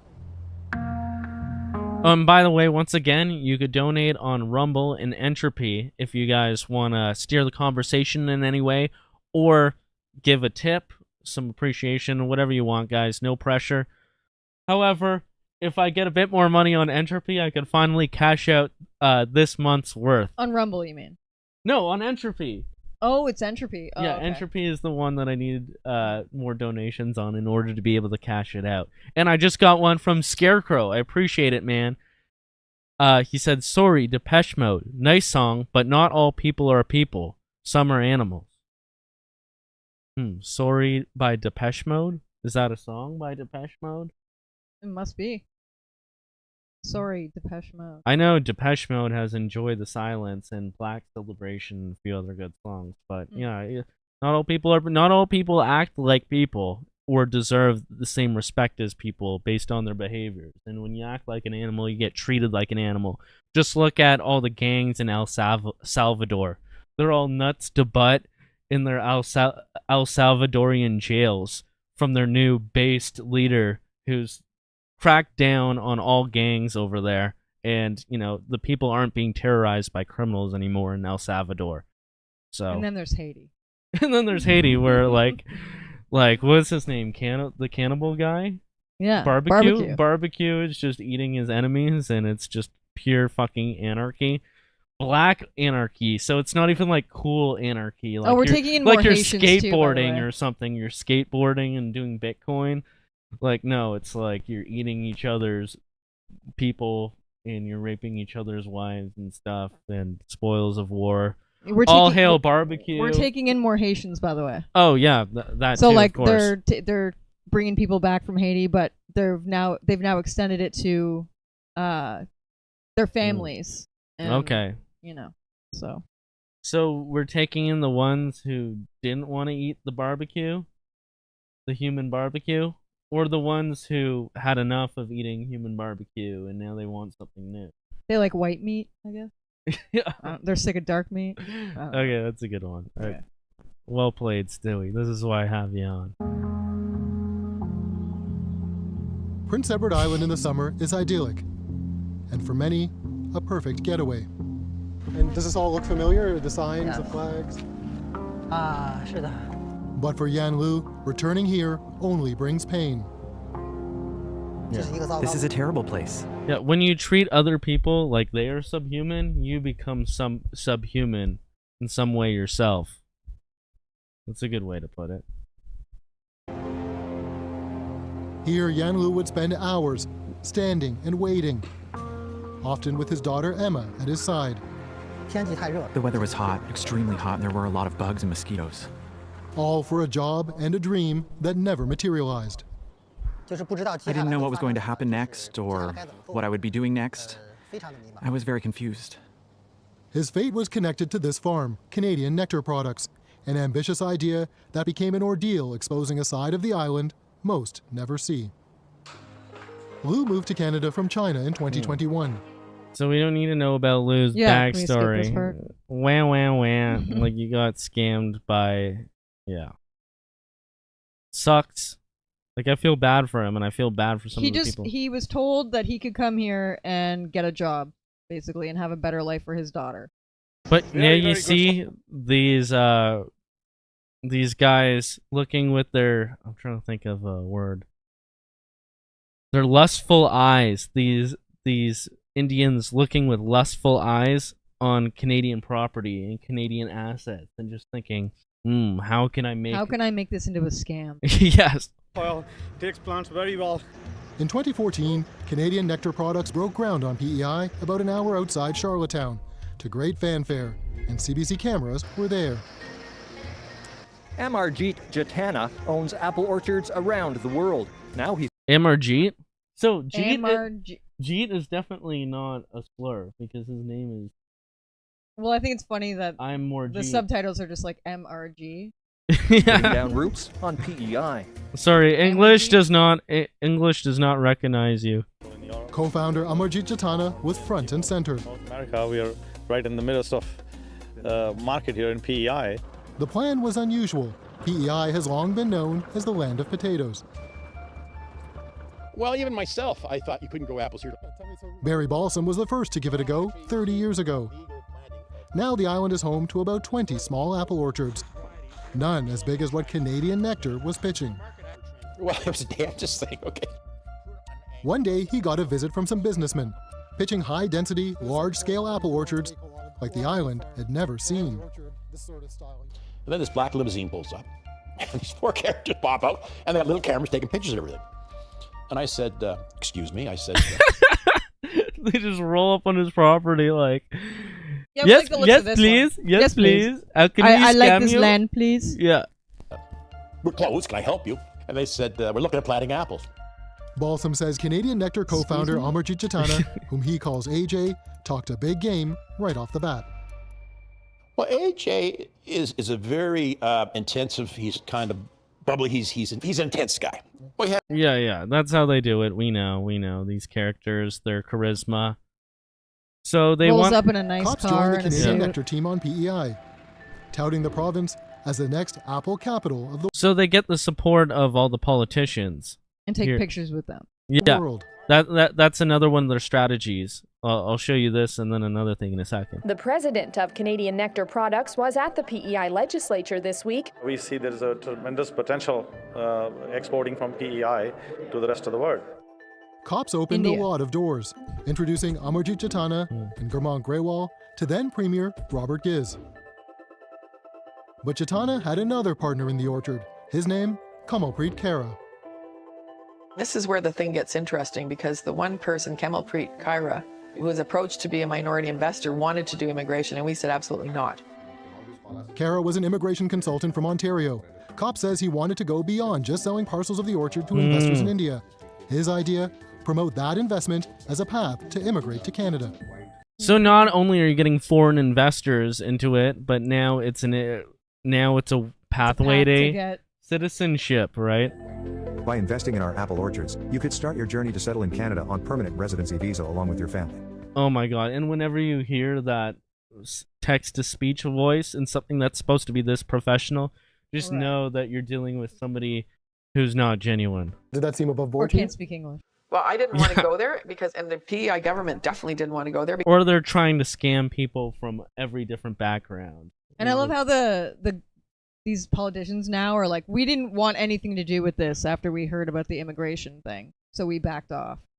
Because this was an application for Yeah, agriculture. cowards, though. And as soon as you start Did putting they? something like that into it, it makes you wonder. No, she was still a 2% investor into it. Right. She just backed away from making decisions. Right. She still reaped what they were sowing, which was ruining people's lives. what their motives are. Are they really interested in apples, or are they just interested in getting people to pay them to emigrate?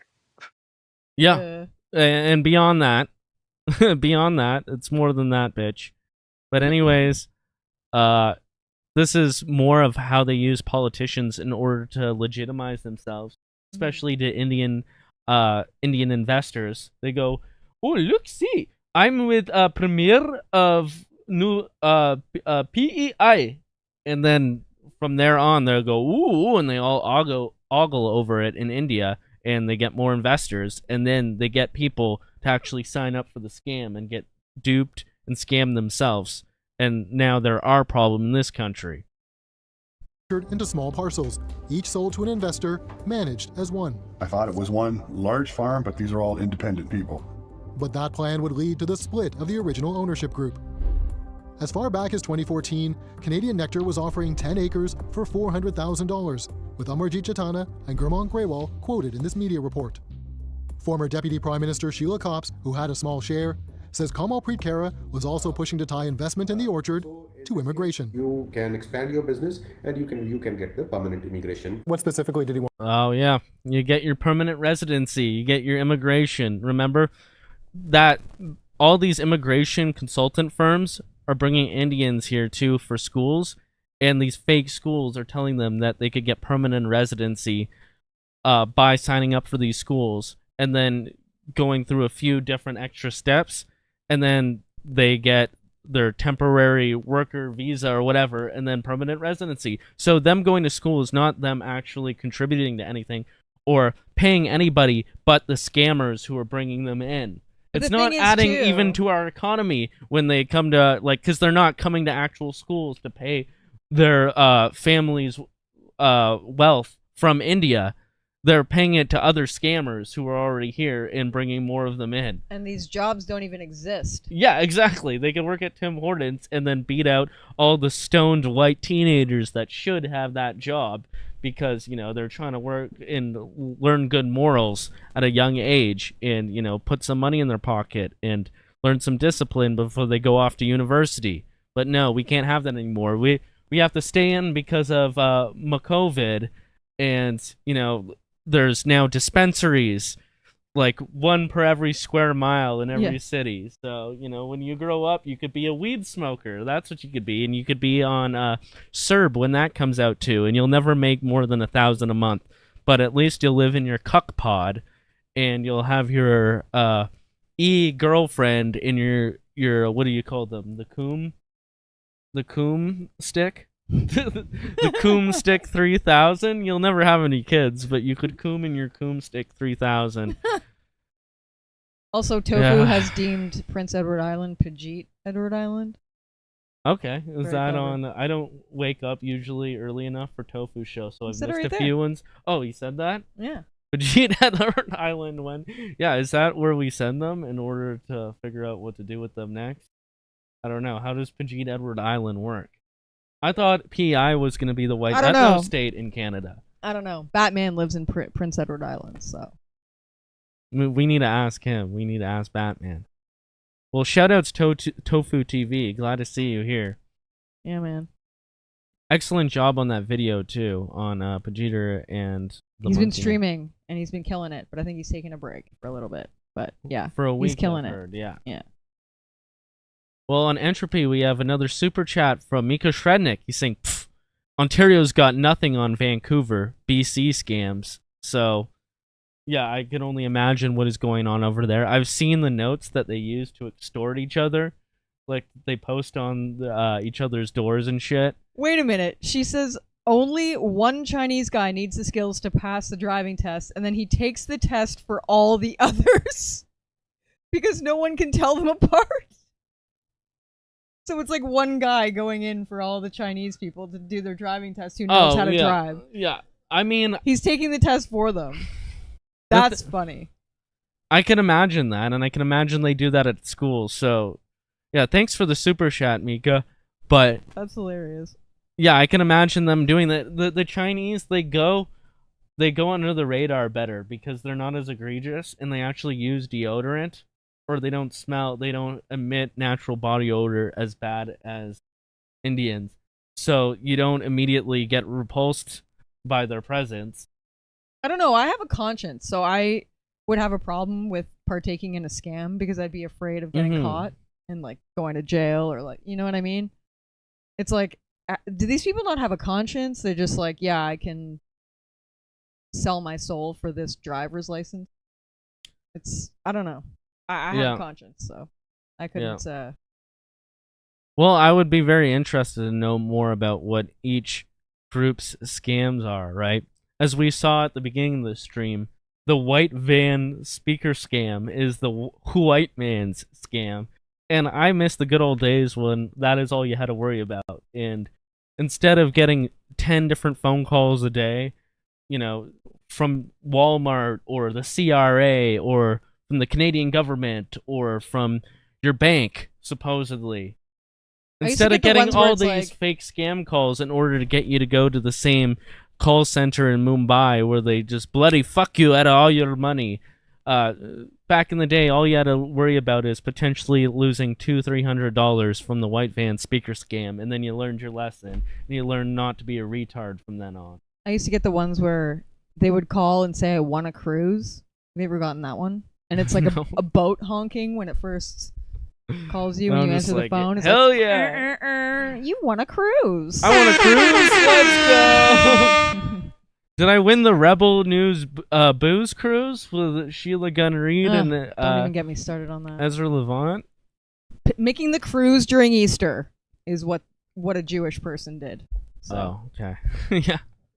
Well, I donated to their Save David Menzies from Getting Butt Raped in Jail Fund.com, and I was hoping that I would at least win the draw for the Rebel News Jews booze cruise, but I guess I didn't, and I'm not going to be able to I hope there's network pictures. with Ezra Levant. I hope there's pictures. Yeah. Okay, well, let's get more through this Apple Yeah, we got Orchard derailed thing. there for a minute. Yeah. I gotta pick out the right parts since I don't want to play too much of this.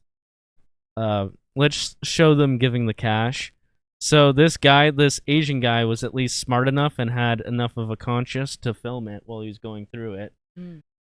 I feel for this guy. Felt like he was put in a tough position. He was. He had an told autistic daughter that he wanted to go to a special school in BC, but they told him it wasn't enough to stay there. He was estranged from his wife. You know, I think that not all people who are involved in this are bad, and as we could even see in the last video that we're gonna show, like some of these people are being whipped and beaten, like if they don't follow along. And you know, where else is this guy gonna go? He could barely speak English. He looks like a more Chinese version of Bobby Lee. Well, it's like he was told he could have a job and then gets here and is basically left on the street and had his money taken from him. Yeah. Couldn't go to school. I was extremely desperate. Liu had asked an immigration consultancy firm for help. He says they offered Bad him a idea. work permit for a job on a farm on PEI. Consultants and companies are not allowed to charge foreign workers fees for this kind of permit. But Liu says they told him the work permit would cost more than $30,000. For the sake of his daughter, he says he felt he had no other choice. Okay, hi. How are you? Yeah, have a seat. Okay, have a seat. But Liu says he was suspicious, so he decided to secretly film meetings with the consultants. Oh, so this scam was in BC, by the Okay, way. right? Oh, you need to pay the cash? Yeah. The meetings seem friendly enough, as each time he hands over thousands of dollars. Brutal. At Just one down point, the drain. employee checks the bills to see if they're real. Sometimes they have a counterfeit inside, so. At another meeting, They're very worried about getting counterfeited. Right. Wow. The irony of that. the employee makes sure it's all there. Take the $20,000 and give them the permit. Good luck. Thank you. Bye. Good luck. Good luck. So she just smiled, gave you a thumbs up, and said, "Good luck." How did you feel in that moment? You just handed over $20,000. I was just thinking we'd get all of this done, leave as soon as possible, so that I start working for my employer. Whenever you're handing over $20,000 in cash to a non-white in Canada, you should be on high alert. Canadian nectar products, how the dream pitched to investors failed. and Even how if you're dozens of- handing it to a white. You know, like, where's your common sense there? As we continued our investigation, we returned to PEI in January to try to understand what happened to Canadian nectar products, how the dream pitched to investors failed, and how dozens of foreign workers would say they were duped and exploited. Right off the get-go, there was problems. Truthfully, I felt abandoned. This guy's pissed. Yeah, We found so, like, my boomer face when no apples are actually being made. When the apples are grown. rotting on the ground. Yeah. When no actual appling is going Canadian on. Nectar's former general manager, Rod Steenbruggen, a veteran apple farmer. In 2017, he says Kamalpreet Kara Okay, that's Steenbergen, not Bergenstein. So don't worry about this guy. personally convinced him to come and run the orchard. My impression of Mr. Kara was he was well-dressed in a suit and driving a nice vehicle. And he was soft-spoken and seemed like a very nice individual. I was told Sheila Copps had an active role, and Gurmont Gruel and his wife, that I thought, wow, there's some big people here and this is going to be a big deal. That spring, he learned Grewal and Copps, both former members of parliament, were no longer involved. Amarjit Chatana was also gone. Kara was now in charge. Once on the farm, Steenbruggen found the orchard wasn't fully set up, bills left unpaid. Of course. So what was the response from Mr. Cairo? So they just let him hang with it. And they just let him fucking take the responsibility of any actual labor or work or productivity. Well, they just grease and, you know. This guy's still parasite around, from by this the and way. stuff. This Amarjit, whatever his friggin' name is. Oh, is he a business consultant now? A business consultant? His CWC immigration is in Brampton. Oh, of and course. the reviews on there are absolutely insane. I was going through them earlier.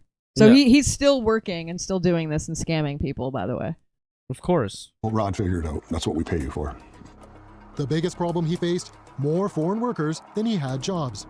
People arbitrarily began to show up at the farm at different times of the day, at night. So Imagine just migrants showing up at your farm, your business, like not knowing Being at like, all. I'm here to work. I was promised a house to Yeah. live in. a couple of them told me that they had paid a fee and they're here to work. Brutal. I said, well, this is news to me. More and more and more were showing up. It ballooned to a point that we had 16 or 17 people that we couldn't even communicate with, didn't know their names, didn't know where they were staying, nor did we know who was paying them. Steenbruggen says he didn't know. Can't even communicate with them. Yeah, this was also place. running CWC Immigration Solutions in Yep. Ontario. He's still there. The company was putting out the call for foreign workers, promising permanent residency in 6 months. She just said that I come here and I need help. In 2021, Vietnamese workers approached Trung Chen Ly, a respected elder in Charlottetown. They had stories of bad living conditions and little or no pay at Canadian Nectar and its affiliates. Most of them not willing to share the story when first meeting with me. In first time, most of them feel very scared. They have to find some way to escape. Yeah. Companies that hire temporary foreign workers are supposed to provide housing, travel, and a fair wage. What do you think of these companies? I just think that very bad guy. Really upsetting, right? Okay, so then you have the white guy coming in and cleaning in all the mess, right? People are really scared to talk to you. It's really upsetting, right? Ryan McRae is a migrant worker advocate at the Cooper Institute in Charlottetown. In 2021, Canadian nectar workers came to the nonprofit for help. And we came in and met with Canadian the 7 taxpayer workers, is paying and kind of realized, like, hey, this is a bit of an extreme situation. He says workers complained of being shuttled between multiple companies, inconsistent or low pay, and some said they were living in a dirty basement, all of which, if proven, would be violations of the temporary foreign worker program. It was almost like it was like a perfect storm, basically, of all these issues. And it's not uncommon for me to hear any one or a couple of these issues on a weekly basis. But yeah, it's not often that they're all as extreme as this case was, yeah. It just shocks me that people, they trust them. Aman Panwar is a manager at a different apple orchard on PEI. So you have the good Indian apple orchard farmer. Like, how many Indian apple orchard farmers are there out there? I remember when PEI was like Aryan farmer potato. Yeah. But of course they find him to say not all Indian apple orchard farmers in PEI. They're really going out of their way to finding the needle in the haystack. And you could even see that in the comments on the YouTube video that we showed earlier with the driving instructor. Somebody said that. Said, good on CBC for showing that not all Indians are involved in these scams, like that one driver instructor. And then next comment right under is just like, yeah, they picked out the needle in the haystack. Right. It's called propaganda, which was very spot on. States. And I'm not even saying this guy's bad or anything. I'm just saying that's what It's they just did how they with the avoid propaganda. being called racist as well. Yeah, and at the end of the day, it's how they avoid ever tackling the subject of immigration and how it needs to stop. And this is a huge cause of our problem and our decline in a way that is going to be irreversible in many aspects. So, Groups like this, they have no other place to go back to. He helped translate for another former nectar worker who was scared to reveal his identity. It was all a nightmare. None of it is true. The man said he, his wife, and young daughter arrived at the farm. So then skip ahead to here. Plywood bunks.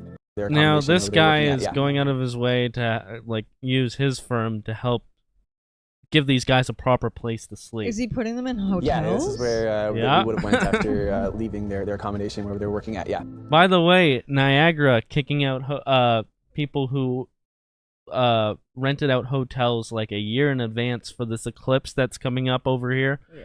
Yeah. Because of people who are overstaying. They extended their stay. Oh, sorry, extended their stay. And this is part of the over $100 million operation of taxpayers' money in order to house illegal migrants that didn't even come from like a far out country. They came from America. Obviously, they weren't supposed to be there either. That's why they came to Canada, and they came through the border illegally. And Justin Trudeau, many years ago, said, everyone could come here from any part of the world, and we'll save you. Right, which I don't understand because, like, the last time I checked, when you were seeking asylum from somewhere, if you were actually an asylum seeker and not trying to take advantage of a country, you would have to seek asylum in the first country that you land in. Yeah. So not even like the United States. No, they it would go be country somewhere else. shopping to the most gullible and exploitable country that they could parasite off of. And then Canada had a third-party agreement with the United States that said you could seek asylum if you crossed into the country illegally. So you would be able to, if you were crossing into the country illegally, you could claim asylum here. But then they took that away, so I don't know how they're still getting in. They Joe Biden and Trudeau they're pushing the this migrants third-party back and agreement. Forth. Like people just north of the border of or south of the border of Canada. They're just coming in legally now. Their local news is like Canada is sending us all their migrants. They're illegal migrants. And then Canadian, like, more conservative news is like, America is sending us all their migrants.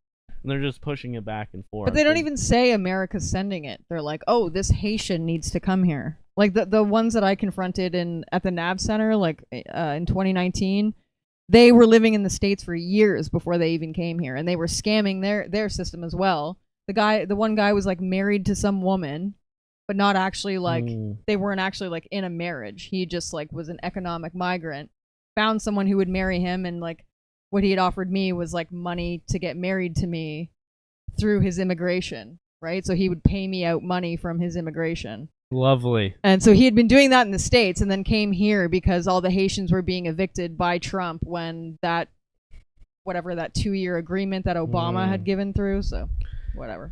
Yes, please. They're just doing it legally now.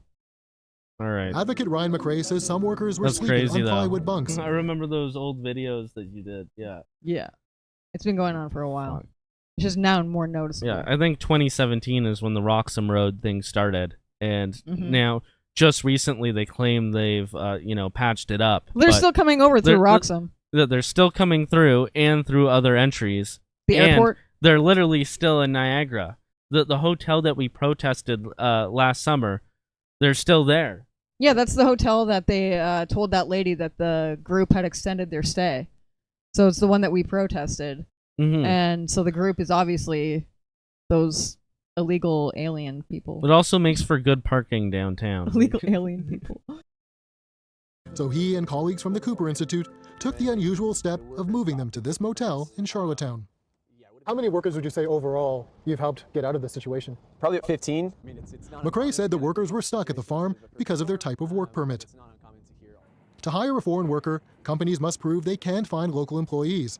Employment Canada then issues a Labour Market Impact Assessment, or LMIA. Right, so that LMIA allows an employer to hire someone with a closed work permit, meaning it's tied to that one employer. They can't change jobs. However, if the workers can make a strong case they were abused, they can be eligible for an open work permit to switch jobs. If you can show to the government that you're experiencing abuse, they will provide you with a 1-year open work permit where you can work anywhere in the country. So maybe that's how they're getting them in. Is like, so the apple orchard guy knows about this rule.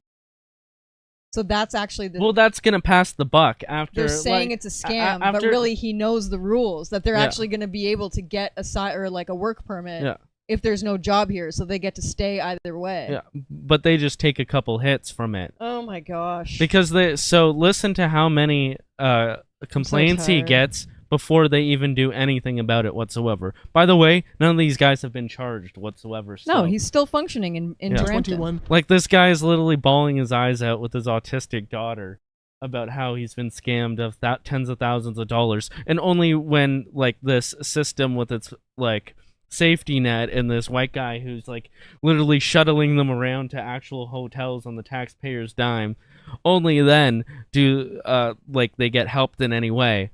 But listen to how many times they've had, like, infractions against them that made it so that these guys have open work visas for years so that they could find another way into residencies specifically because their employer abused them. Right, exactly. This is employer abuse, the reason why yet this company gets to keep on doing what it's doing. The federal government has given 31 workers from Canadian Nectar and its affiliated companies open work permits.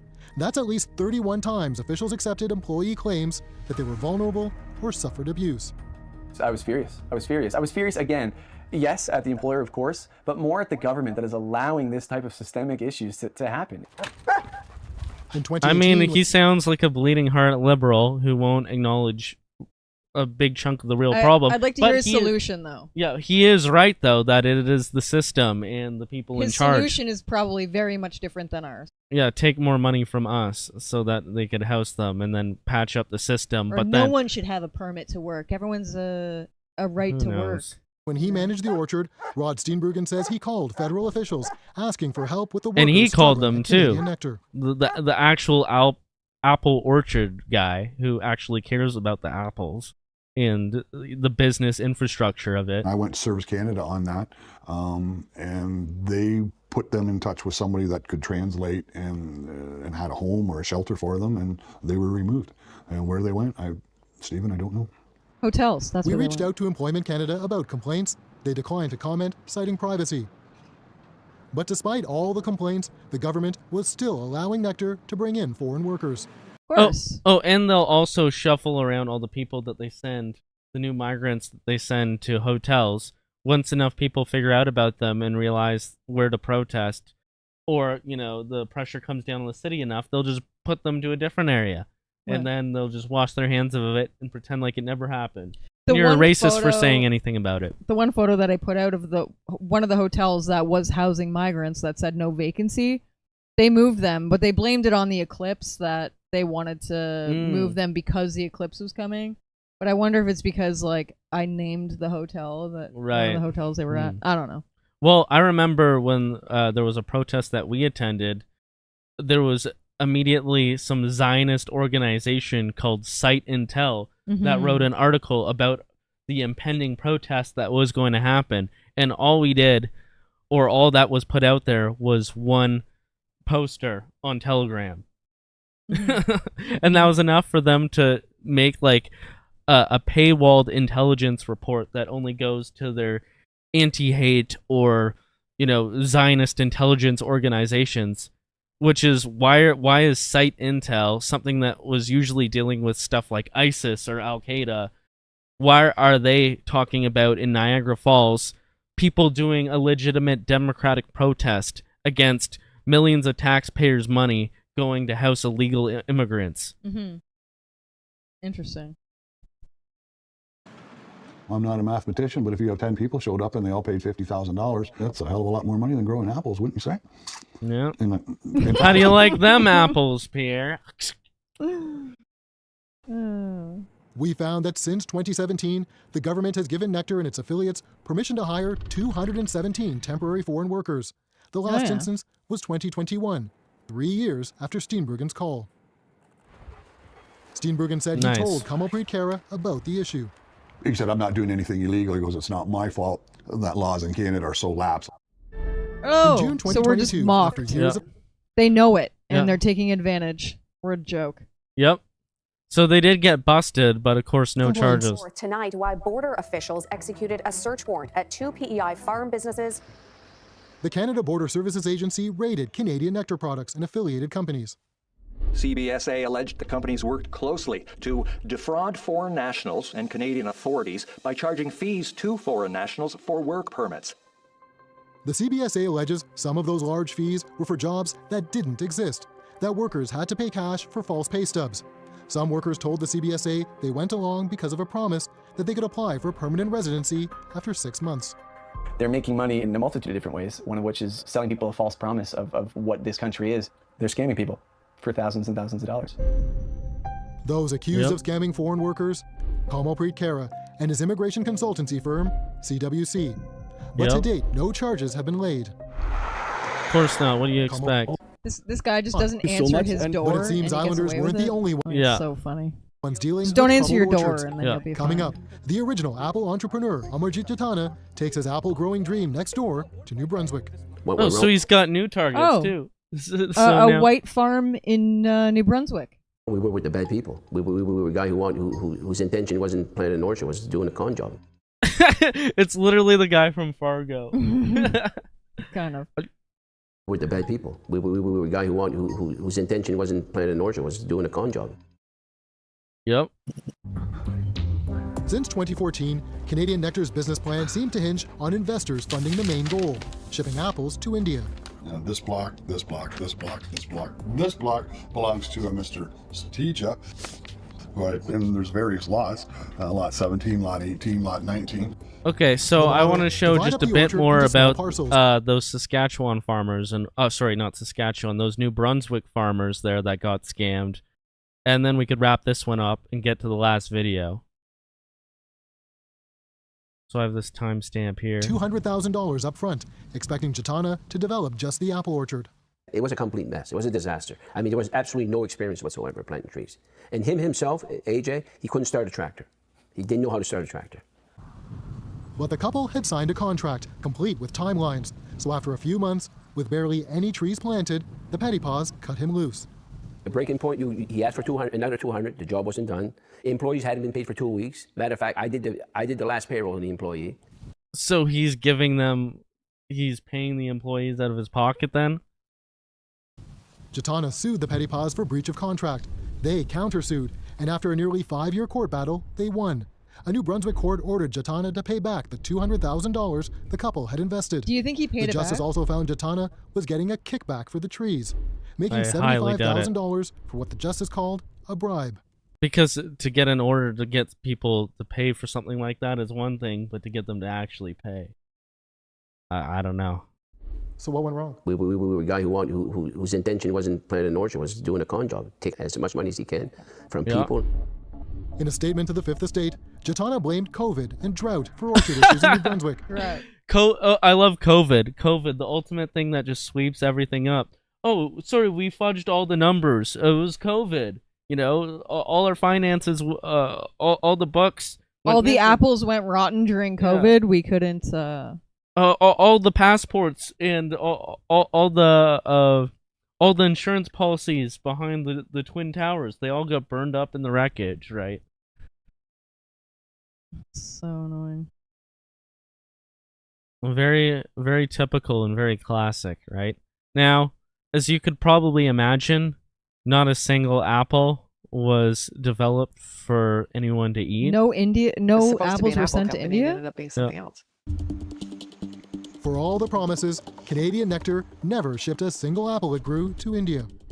In multiple emails to the Fifth Estate, Jatana said he was overseas. I guess and in I poor saw health. that one coming.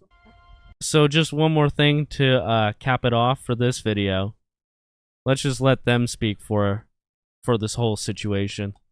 I'm pretty sure I'm out $200,000. It really, really took its toll on my wife. And I'm sorry I got her in this mess. But we came with best intentions. And we checked it out best we could. They're just fraudsters is the way I would describe it. Do you think anyone on the island wants to take accountability for this, wants to face up to what happened here? I don't think they want to, but they need to, Stephen. It wasn't just created. It wasn't, oh, it's a good idea. Let's grow some apples. And then it went bad. And it's designed this way. Faith is gone. Trust is gone. And integrity left the island a long time ago, Stephen. A long time ago. Wow. And that's how they end it. And truer words could not have been spoken by this guy. And not only has it left the island, it's left the country, it's left the fucking planet. Faith is gone. Faith has been gone. Mm-hmm. The faith in your fellow man and having a high trust society where you could trust that if somebody comes to you with a big idea like that and they have big names behind it, that you're not going to get scammed on a global level.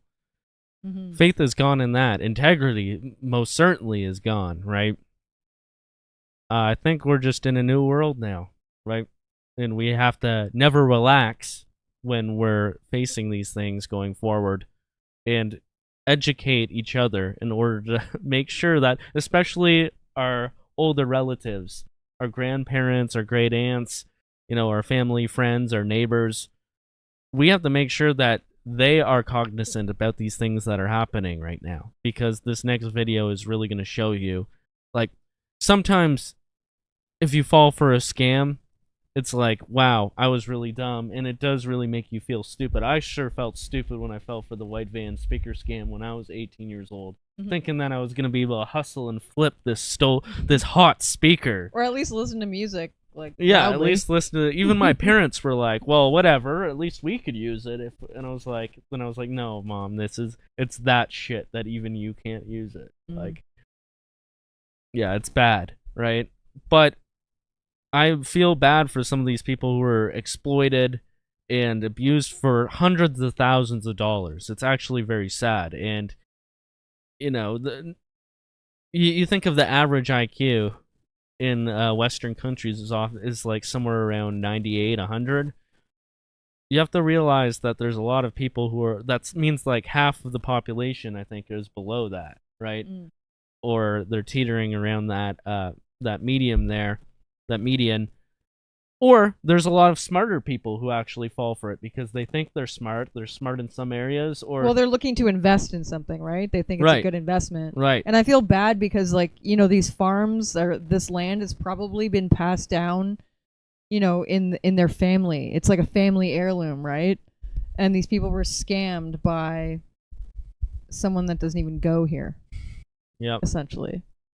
Yep, that's for sure. Like, that is a monumental scam, and just the fact that it's like they've even ruined apple orchards. Like, what is going on, man? That is crazy. And yeah, tell people about this. They're even ruining the apple orchard. That's what you say, and then you explain to them how they turned what could have been an apple picking scheme that could have been good for people, and they turned it into something that is terrible for everyone. And this guy even like, it blows my mind that this guy still has an immigration office helping people immigrate here in Brampton. He's still working. Like, he's still, look up CWC. Right. Immigration in Brampton. And the reviews are absolutely horrible. He's scammed so many people. And it's like, I don't even want this guy to go to jail at this point, because then we would have to pay for that. I just want him gone. Like, get him out of here. Yeah, he has to go back. Like, in foreign scammers, they're a dime a dozen. Like, there's nothing unique about them, so it's hard to point them out. That's the guy. No, they all, like, they're all the same, really. So even for, like, a Canadian to identify who's doing what, like, these people are so fly by night, and they just change their companies as soon as they've been caught. As soon as somebody's onto them. Sometimes they don't even need to do that because, you know, the laws are so lax, and they could just flout them or flout them. They could just disregard them, right? But they change companies as soon as they're caught, as you could see in this next one, and it's just fly by night. So right? Moral of the story is, if you see a white van, it's either a pedo asking you for offering you candy, or it's a white speaker scam. So just don't avoid the white vans. I think that's I would say, actually, at this point, if you're encountered by the white van speaker scam, just give them $100 and buy the speaker. Why? Because that's an old school classic white van speaker scam. It's a classic white scam, and we gotta support our own. The person that offered us the speaker was not white. Okay, good point. But you know, back in the day, I'm still living and reminiscing about old times. Offering me a vacuum cleaner or something like that, and they're wearing a top hat, and they're wearing a suit or volcano insurance. I will buy volcano insurance. I will buy if somebody has the gusto to come to my door and offer that. I will buy volcano insurance.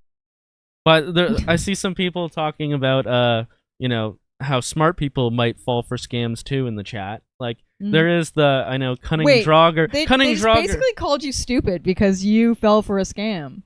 Yeah, well, you know, so smart people can fall for them too. You can't be smart every moment of your life, you know, and sometimes it takes a reality it's a life check. lesson. Sometimes you have to be scammed to know the scam. And Cunning Drogger in the chat says Cunning Drugers, which I guess his name is a reference to, is when people are so people think that they're so smart, but they're actually stupid. That's what the Cunning Druger. I know a few of those, actually. Yeah, they're like they're so stupid that they think that they're smart, but they're actually stupid. Now, for some of these scams, I think that they've really made it something that's systemic. Like, they've really tapped into the site, even though these people can't even speak English or communicate with their victims properly. They still have tapped into like the psychology of people, and they have a systemic kind of formula in order to trick them. So you could have like 4 or 5 alarms in your head, or like red flags, in order to not fall for a scam. But if they hit 3 or 4 of them, and you know, it can make you totally overthink the obvious thing that you should be thinking, like, why did I just call the number that was on this pop-up that told me my computer was infected? Or why did I answer this call thinking that it was my bank when my bank would never call me like that and just demand. And tell you to go to Home Depot and spend $10,000 in gift cards. Yeah, so we're gonna get into these online scams in a second, and the Telegram scam. We were watching Scammer Payback YouTube. It's a whole genre in and of itself, and all the scammers are Indian and from like Mumbai or. But like some of these people that fall for these scams, I'm like, are you retarded? Yeah. Well, it honestly makes me mad that they fall for this stuff. There was one. This guy was 80 years old. I know. But the scammer. So basically, I have got this exact same pop-up in the last week on my computer, and I have ad block and everything. It basically said my computer was infected. So I literally went on a local news, like a local news article, and this is a legit site. But somehow they had a pop-up on there. I guess they don't protect their site well enough. And I have ad block, but it said that my computer was infected and it took over the whole screen. I had to like control. And you can't close it. Yeah, right? I had to Control Alt Delete it in order to get rid of it because I knew it was bullshit. But then I watched a scam video yesterday, a scammer payback type video, where it shows that exact same thing, and then it shows like what the commitment to going through the scam looks like. Right. And this guy has hacked into this guy in Mumbai, the scammer, the closer they call him. This YouTuber has already hacked into his computer so he could hear and see everything that he's doing from his own computer. And he could see him trying to scam people over the phone in real time. And as soon as the people hang up or get suspicious, this guy already has his number, the YouTuber. So he calls the victim and says, You're being guy, scammed. yeah, that guy who just called you, he's a scammer. I've been watching him. Gives him the full context. But there was one guy, the last guy, the 80-year-old guy. The scammer made sure that the guy didn't hang up his phone and kept it in his pocket and said, "Don't talk to me while you're in the Home Depot. You have to go and buy $10,000 worth of Home Depot credit cards because scammers took $10,000 out of your account or something. And now you have to buy Home Depot. Now gift you have to cards. buy $10,000 worth of Home Depot cards. So the YouTuber who's watching the guy, he literally calls the Home Depot saying, "There's a guy who's about to come to try to buy $10,000 worth of Home Depot cards." It's a scam. He's actively getting scammed. I'm watching the scammer right now.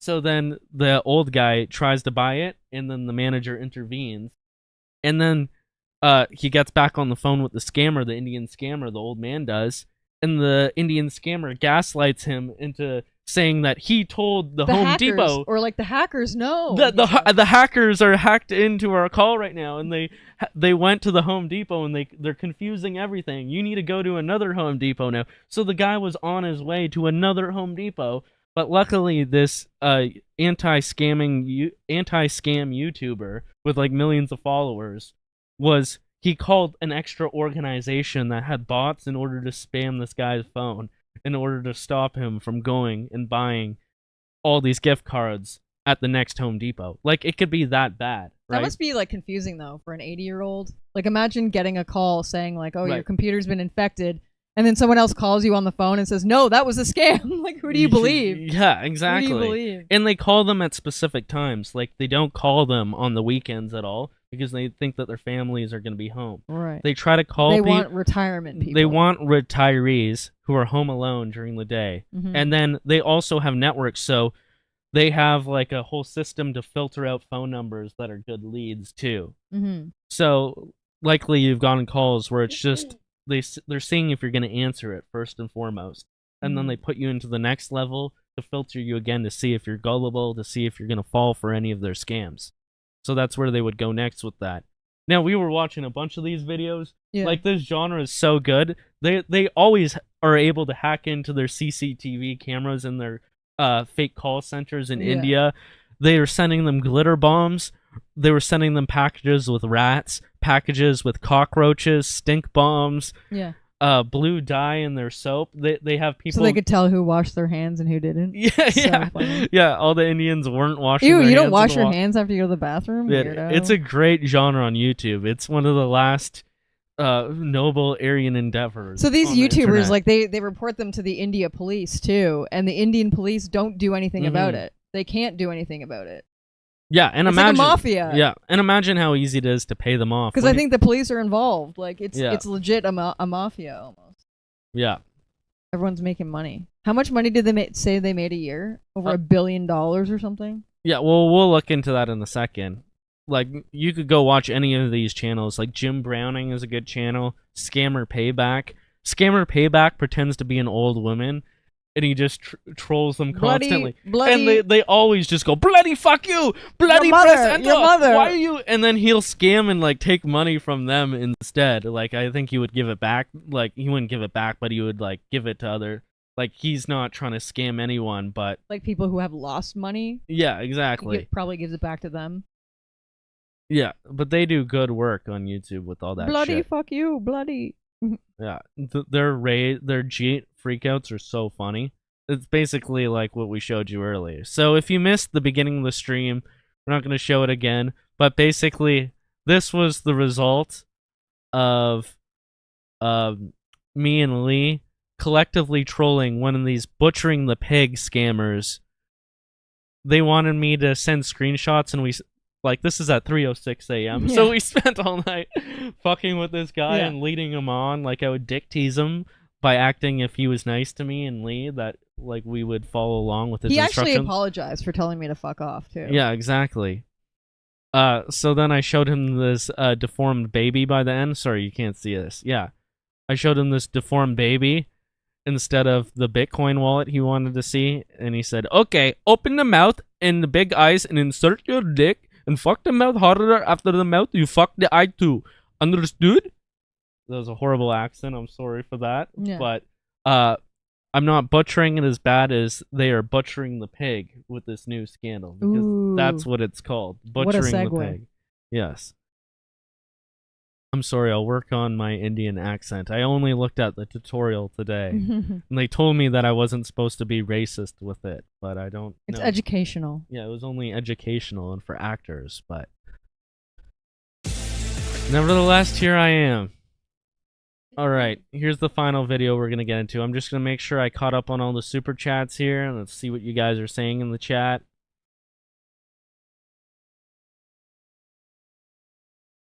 Gefilte fish, as far as I can see. What the fuck does that mean, Zainal?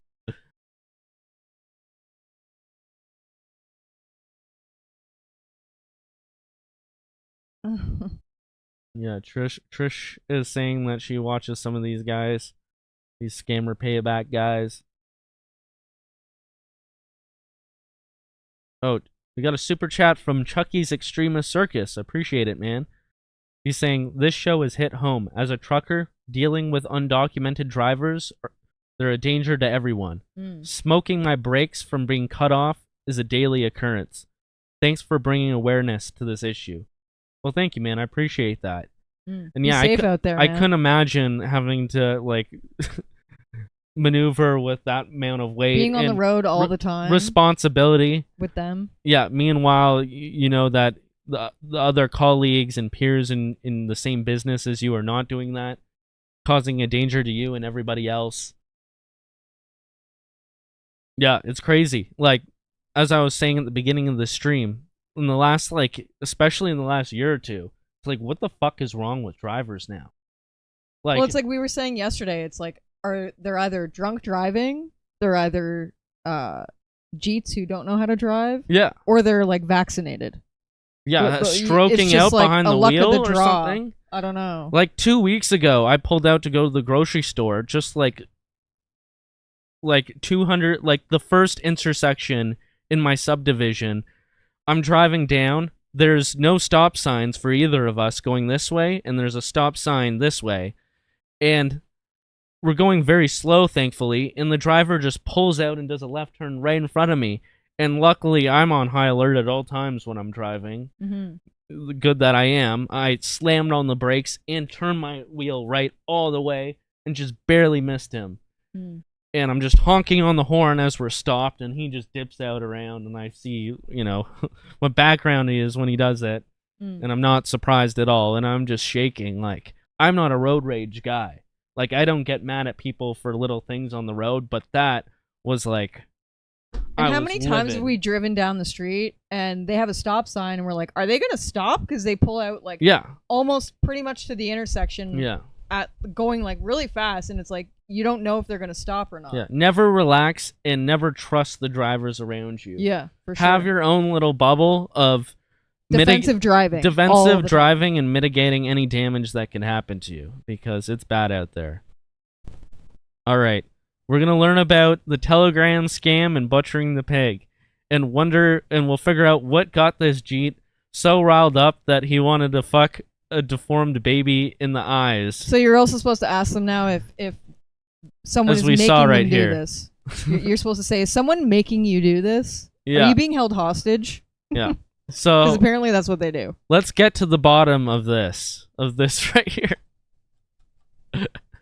All right, this is the last video we'll play of the night, and we'll let you guys go after this.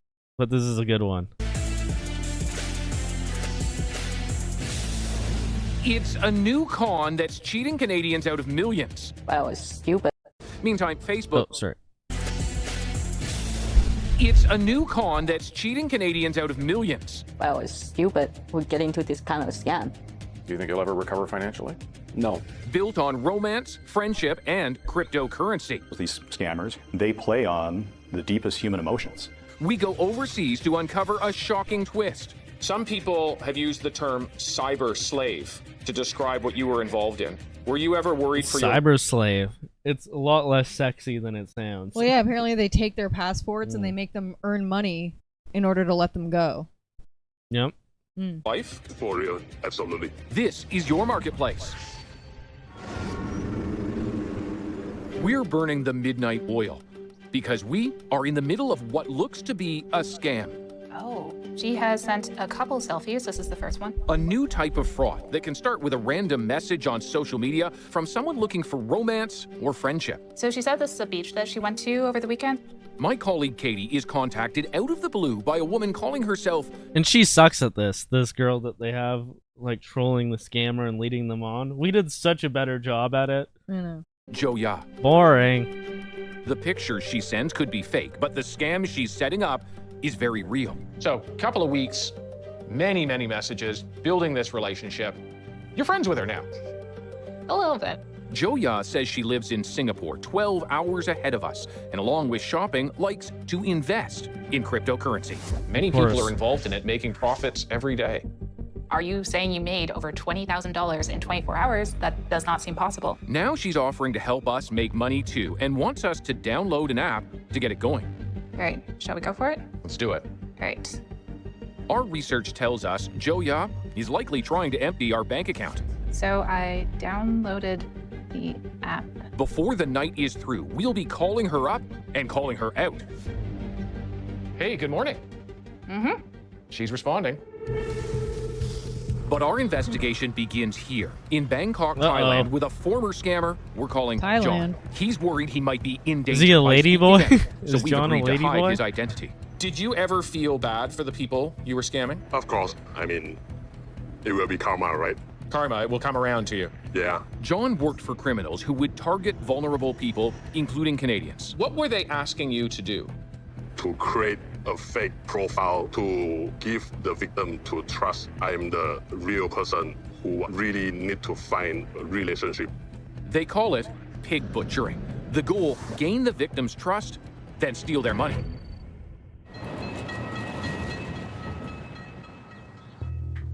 It's exactly what happens to Stephanie Lynn of Edmonton. $500,000 US on my life saving. $500,000. Wow. Yeah. I feel I love this person a lot and I trusted him and I put all my money into the project that he wants me to do. And I can't bear to lose him. For Stephanie, it starts with a message on LinkedIn from a guy using the name Robin Murray. I'm very cautious about these social media things, right? So if someone wanted to be a friend or connection from Facebook or Instagram, I would say what's their motive? This seems like more of a professional connection, though she does find him attractive. What she doesn't know is that his photos are stolen from someone's social media. They move their messaging to WhatsApp and begin to connect. Stephanie is a retail manager in high-end stores. Robin says he's a marketing manager for a major airline. These early contacts are exciting. I had never had someone call me honey, baby, that kind of stuff, right? It's very sweet. I feel emotionally attached with him. It's all part of the pig butchering playbook, according to our former scammer, John. Of course, there's the one I talked about this on the last stream we did, the sextortion scam where they get a random person to message you on Messenger and then video call you, like a random model or whoever. It seemed like it was from Russia when it was with me. And once again, I was only going through with it because I thought it was funny and I wanted to see where the scam went. I had other people around me, so we're like, okay, let's check this out. And this chick gets on the webcam, like calls me on video chat, and then starts fingering herself, and then jumps toward the keyboard and says, "Now your turn." And I'm like, what the fuck? This is actually real. This isn't just like a video someone recorded. This is somebody who's actually talking to me. So I thought that it was like they were trying to get me to sign up for their OnlyFans or something, and that's what I thought the scam was. But then I realized that they're trying to get me to jerk off with my face in the shot, to like masturbate with them. And then I realized, oh, that's what it is when I looked that up. And it's like, oh, it's a sextortion scam. They're recording it the whole time, and they're going to use that to extort money off of you, and then keep on going from there. So they're like, oh, we have naked photos of you. We're gonna send it to everyone if you don't pay us this money. Yeah, exactly. Yeah. And we had Johnny Rodden on the stream, and he's like, I fell for that. I went in my bathroom at work, and I jerked off for them. I think he did it on purpose, because he's like, I don't care if people want to see me naked, whatever, I don't care. Fucking Chad move. Yeah. No, I think that one is the Jeets working with the Russians, because I don't know what that is. Because there's no way they would get a Jeet chick to go and do that. Well, apparently, yeah, the one that we were watching, they hire models, right? It's not even like the actual person doing the scam. They hire models or like, sex workers to actually So they got do a that. Russian model to do it. It could be Jeets like behind the camera, but like they're hiring a model to actually. How would you convince victims to invest? Try to build the relationship and then try to asking the victim invest this application, this website. It's known as fattening the pig. Scammers build trust, then encourage small investments in cryptocurrency to make the victim think they've made easy money. So he asked me to invest, right? And I say that I don't believe this kind of the investment because I heard a lot of other story. And he said, you don't trust my love, okay? I'm very disappointed in you, blah, blah, Playing blah. on your emotions. Yeah. Robin shares this video, claiming it's where he and his colleagues make their millions with precisely timed transactions on crypto markets. Stephanie is soon cashing in RRSPs, converting dollars to Bitcoin as instructed. Also confuse people with things that make it seem like it's above their level of comprehension. You see that with the free men like on cryptocurrency. Yeah, crypto. You see that with libertarian grifters and their free men on the land bullshit. They're like, oh, I'm the one who could actually help you through this legalese because I know how to defeat the crown with my specific knowledge of how the law really is, right? Watching her money grow on crypto platforms that she has no idea are fake, set up, and run by the scammers. It looks on this platform like you're making money. Yeah. At first, I was at 890,000. He said, wow, honey, let's go. You're going to be a millionaire. Former scammer John says victims are usually allowed to withdraw a bit to encourage bigger investments.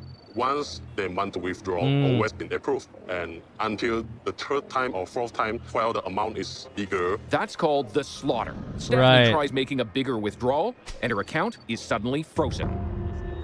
Robin says it's because she hasn't made a transaction lately, but she's tapped out. That's when he disappears. I was stupid. I always try to be very intelligent, but I fall for this. And I consider this is a shame. Stephanie's case lands here.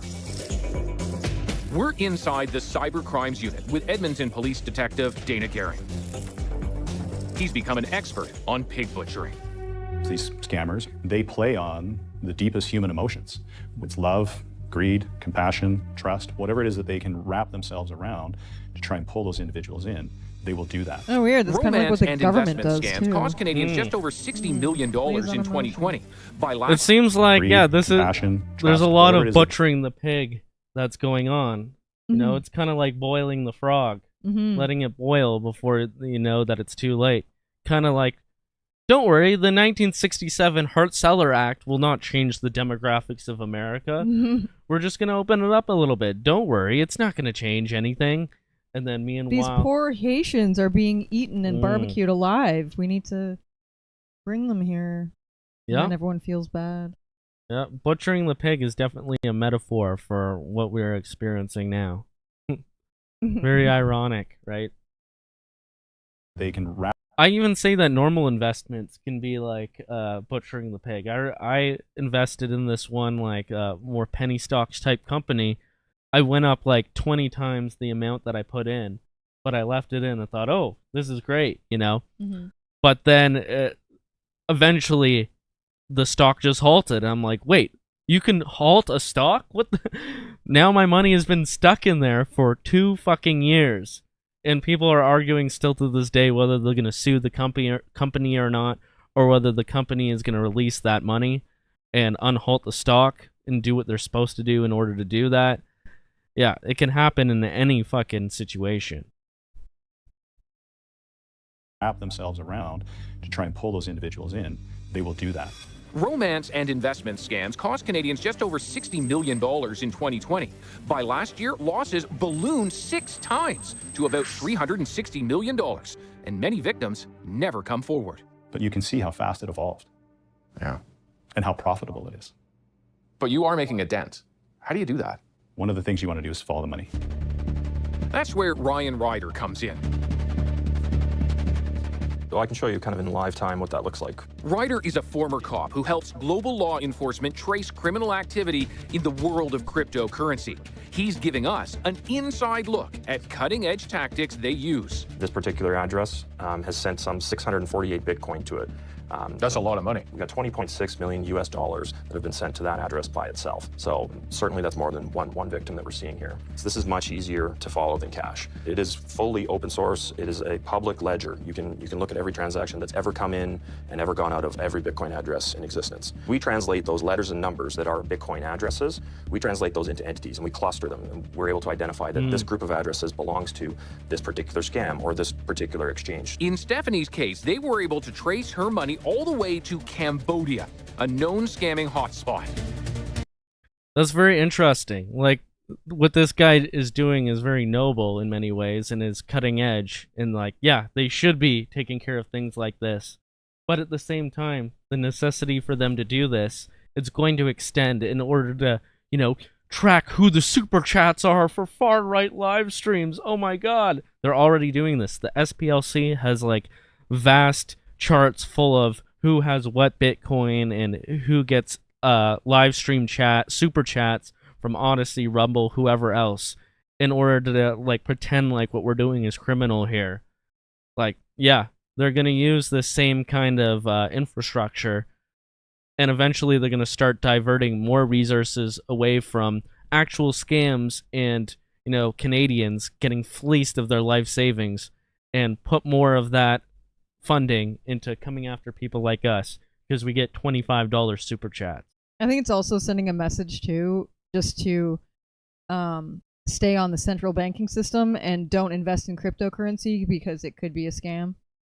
Yep. They're also going to fearmonger about that aspect of it. And it's like, yeah, maybe boomers shouldn't be getting into crypto if they don't know what just they're research doing. what it is first. Yeah, like listen to your base son and let him guide you.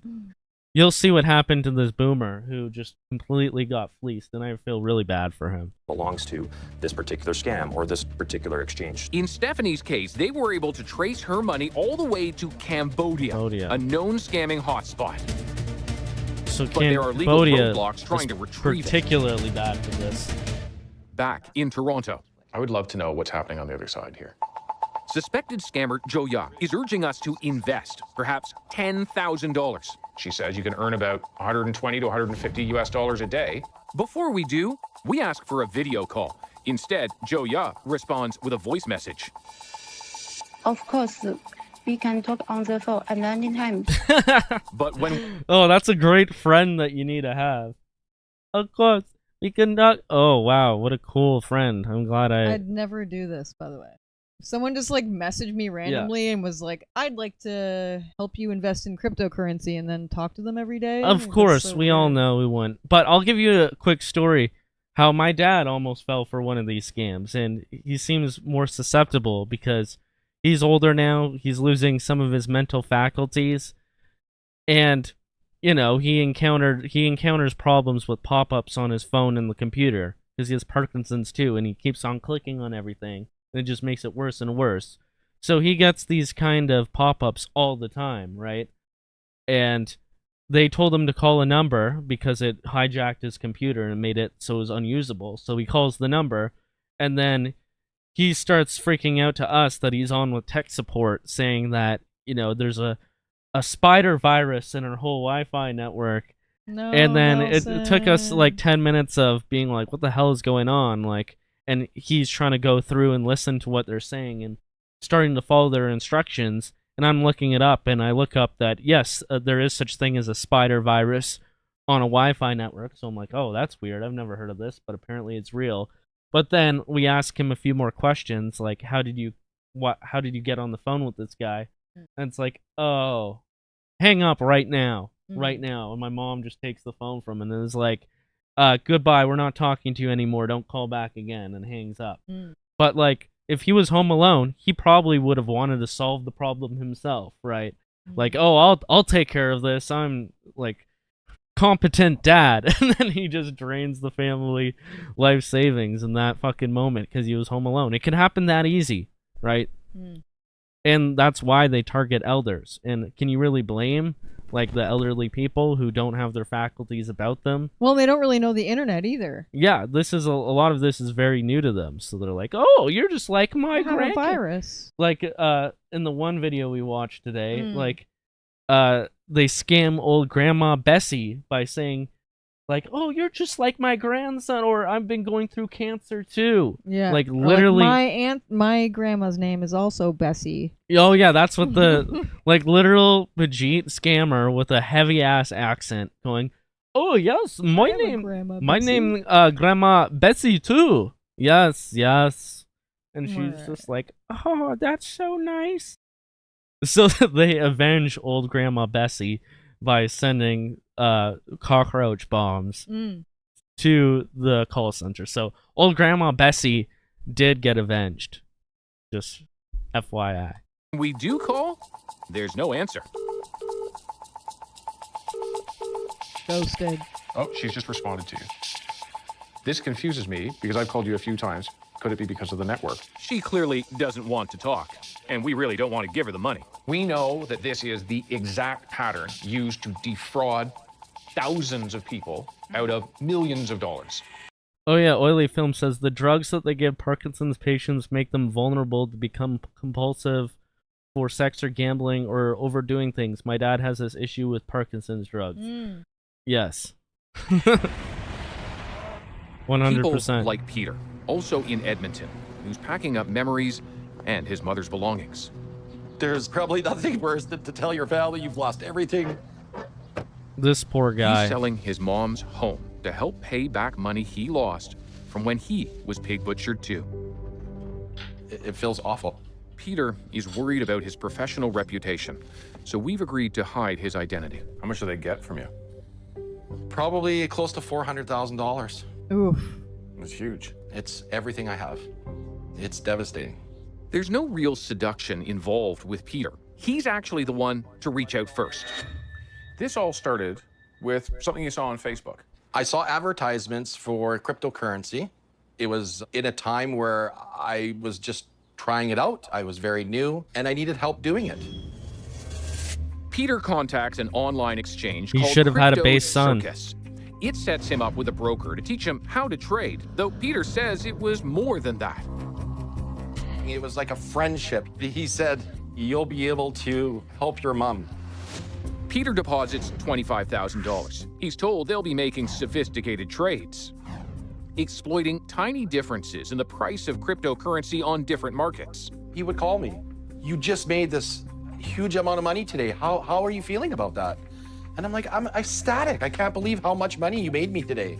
Peter can track his profits on the Crypto Circus website, not realizing It's part of the scam.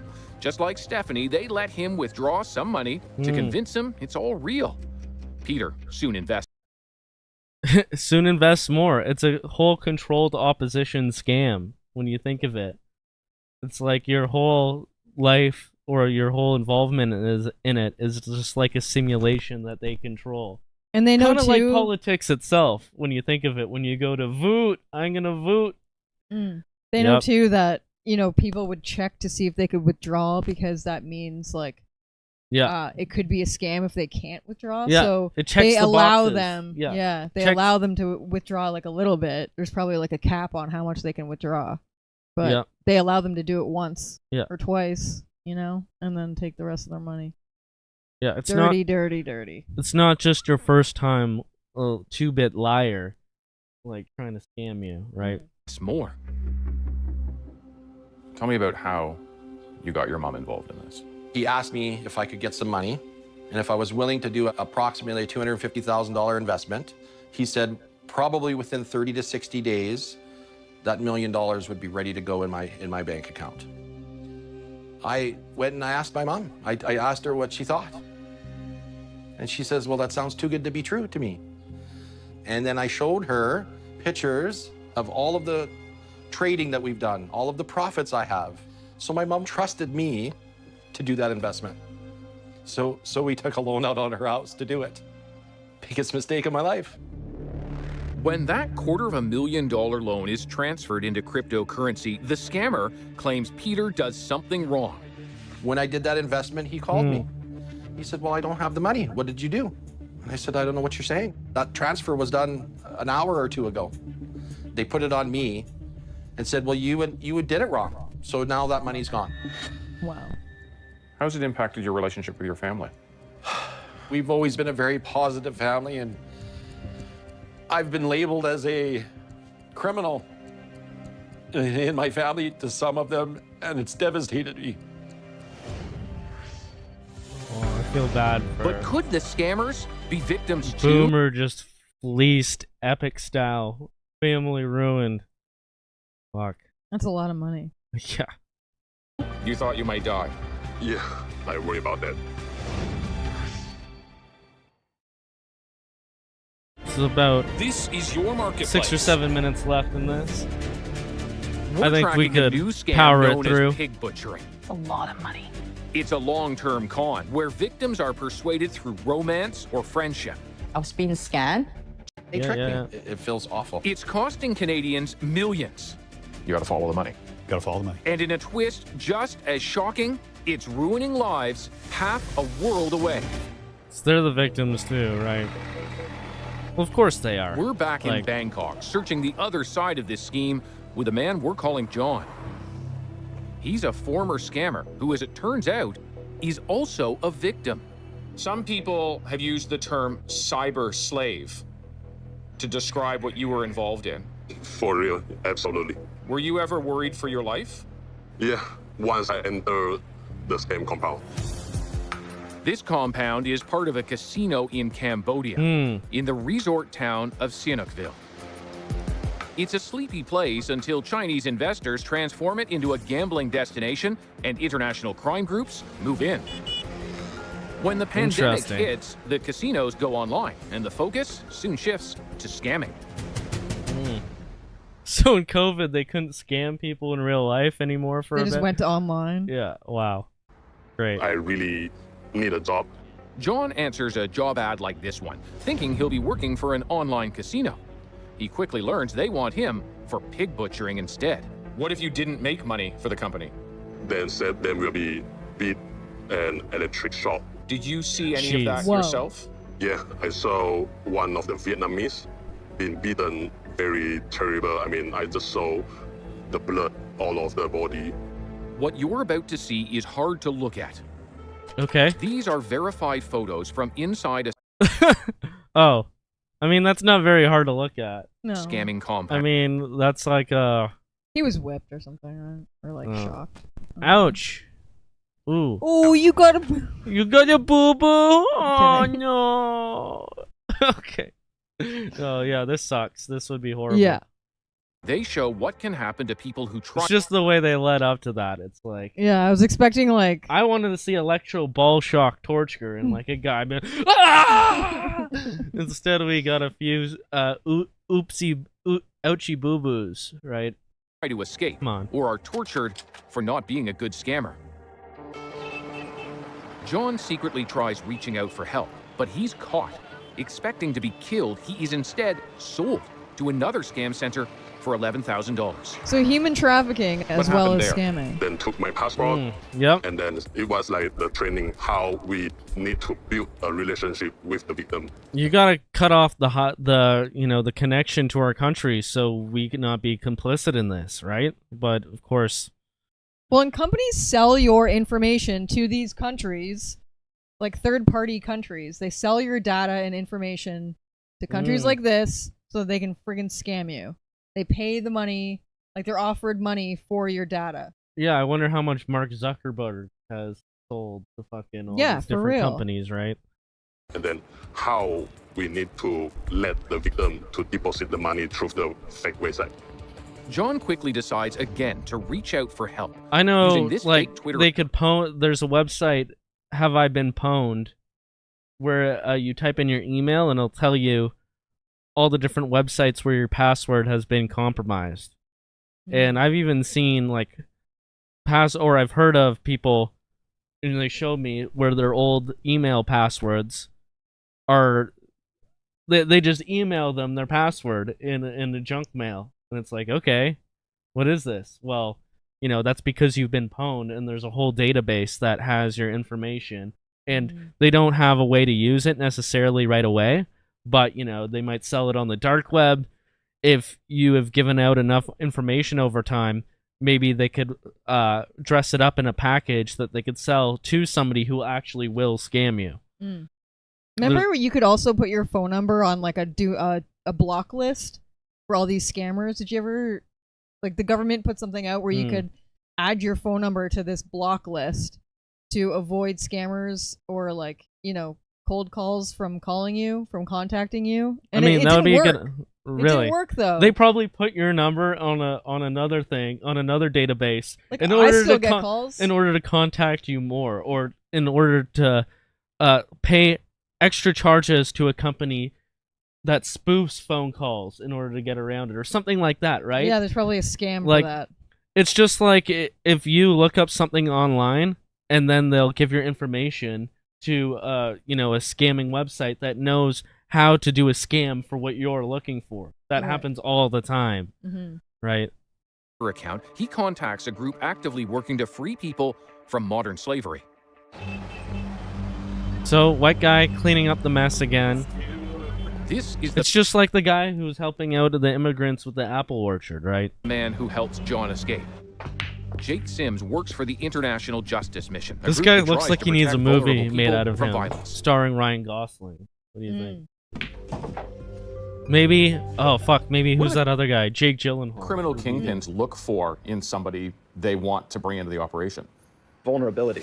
Your typical profile is someone who probably speaks a couple of languages, is college educated, probably is quite savvy with technology, with social media. They're out of work, they're seeking quite high risk employment opportunities, so they are desperate. And even though they do it under duress, Sims says people like John might still get penalized once it's over. The people who are trapped in this, who are forced to work, it's huge risk. They are frequently detained, arrested, charged, and convicted when they return to their home countries. In Cambodia alone, credible estimates say at least 100,000 people are made to work in online scams. They generate more than $8 billion a year. Forced scamming operations are now expanding throughout the region and beyond. It's obscenely lucrative. And it also is rather straightforward to operate, but above everything else, this exists because the people who are perpetrating it have very, very low risks of accountability. What happens when we confront the other side? I know this is a scam. Is someone forcing you to do this? Someone forcing you to do this. That's how we should have saved that guy. I know. What if he instead had of his trolling him. passport taken and he was like, that's why he reacted like that? Because he's like, I need to make money to get out of here. Yeah, and They're then holding me prisoner. And we're and like, then Instead, him photos. we send him pictures of deformed dead baby, and then he's just getting whipped into submission. Yikes. And then they chuck his they burn his passport in front of him.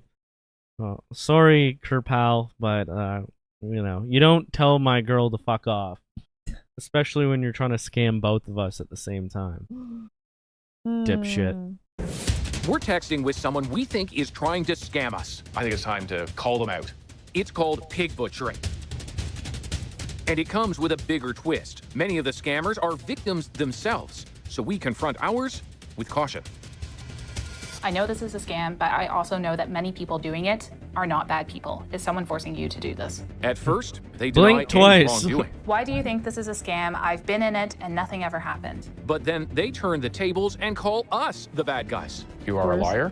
This sucks. The exchange ends abruptly. We're blocked. We're blocked. They always block. Many And of agree. course, they have an Asian girl doing it too, like to match The Bangkok, Singapore. Yeah, to match the ethnicity of the scammer in this one. That public awareness is key to preventing pig butchering. But Jake Sims of the International Justice Mission says there's also a need for countries and companies to step up.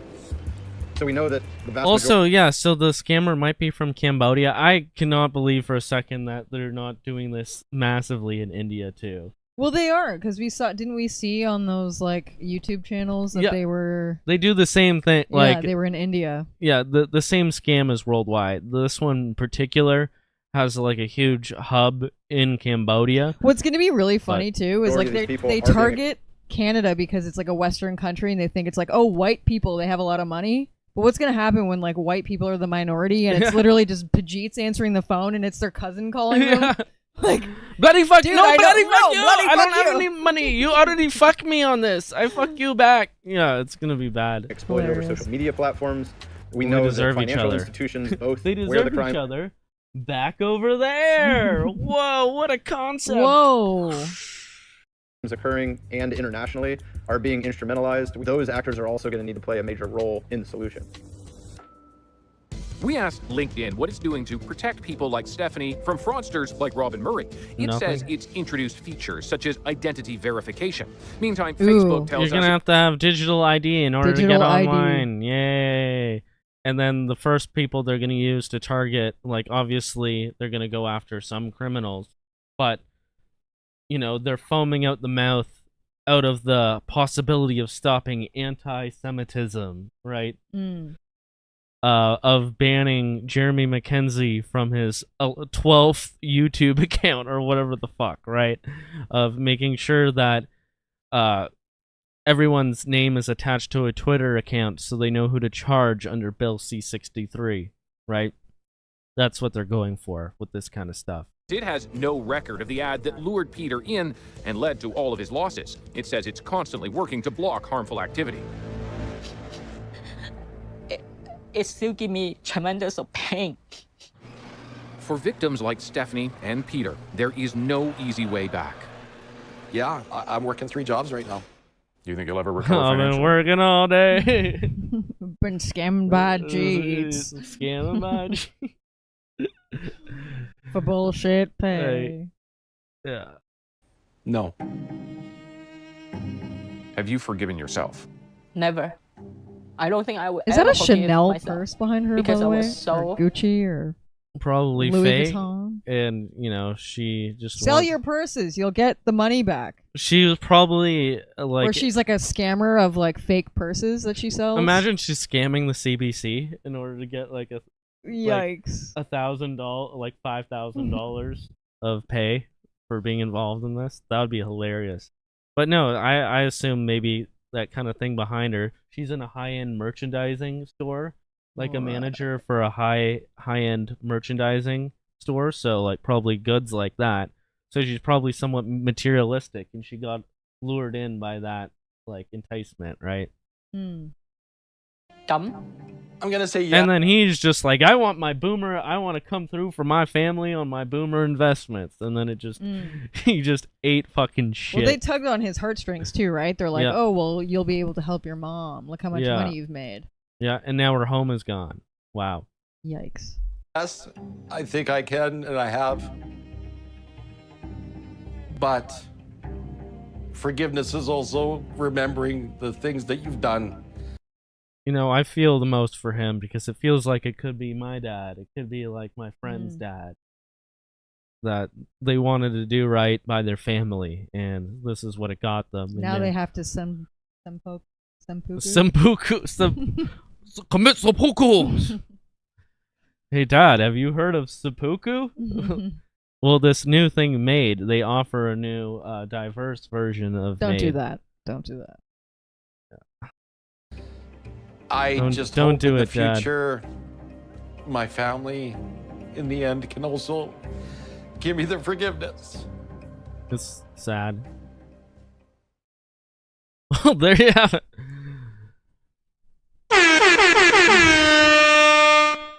Ugh, that was a lot of scams tonight. Oof, yeah. Well, I'm gonna have nightmares now that I fell for a scam or something. Or I'm just like hearing phone calls, like my phone vibrating in my dreams. Now I just like, Hello, I yes, hope I please. want to get Yes, a scam please. phone call now. I'm Yes. like, yo, bring it. Okay, what did we learn tonight, and what are the takeaways? We learned that If you own an apple orchard, don't sell it to any brown man in a suit driving a Mercedes.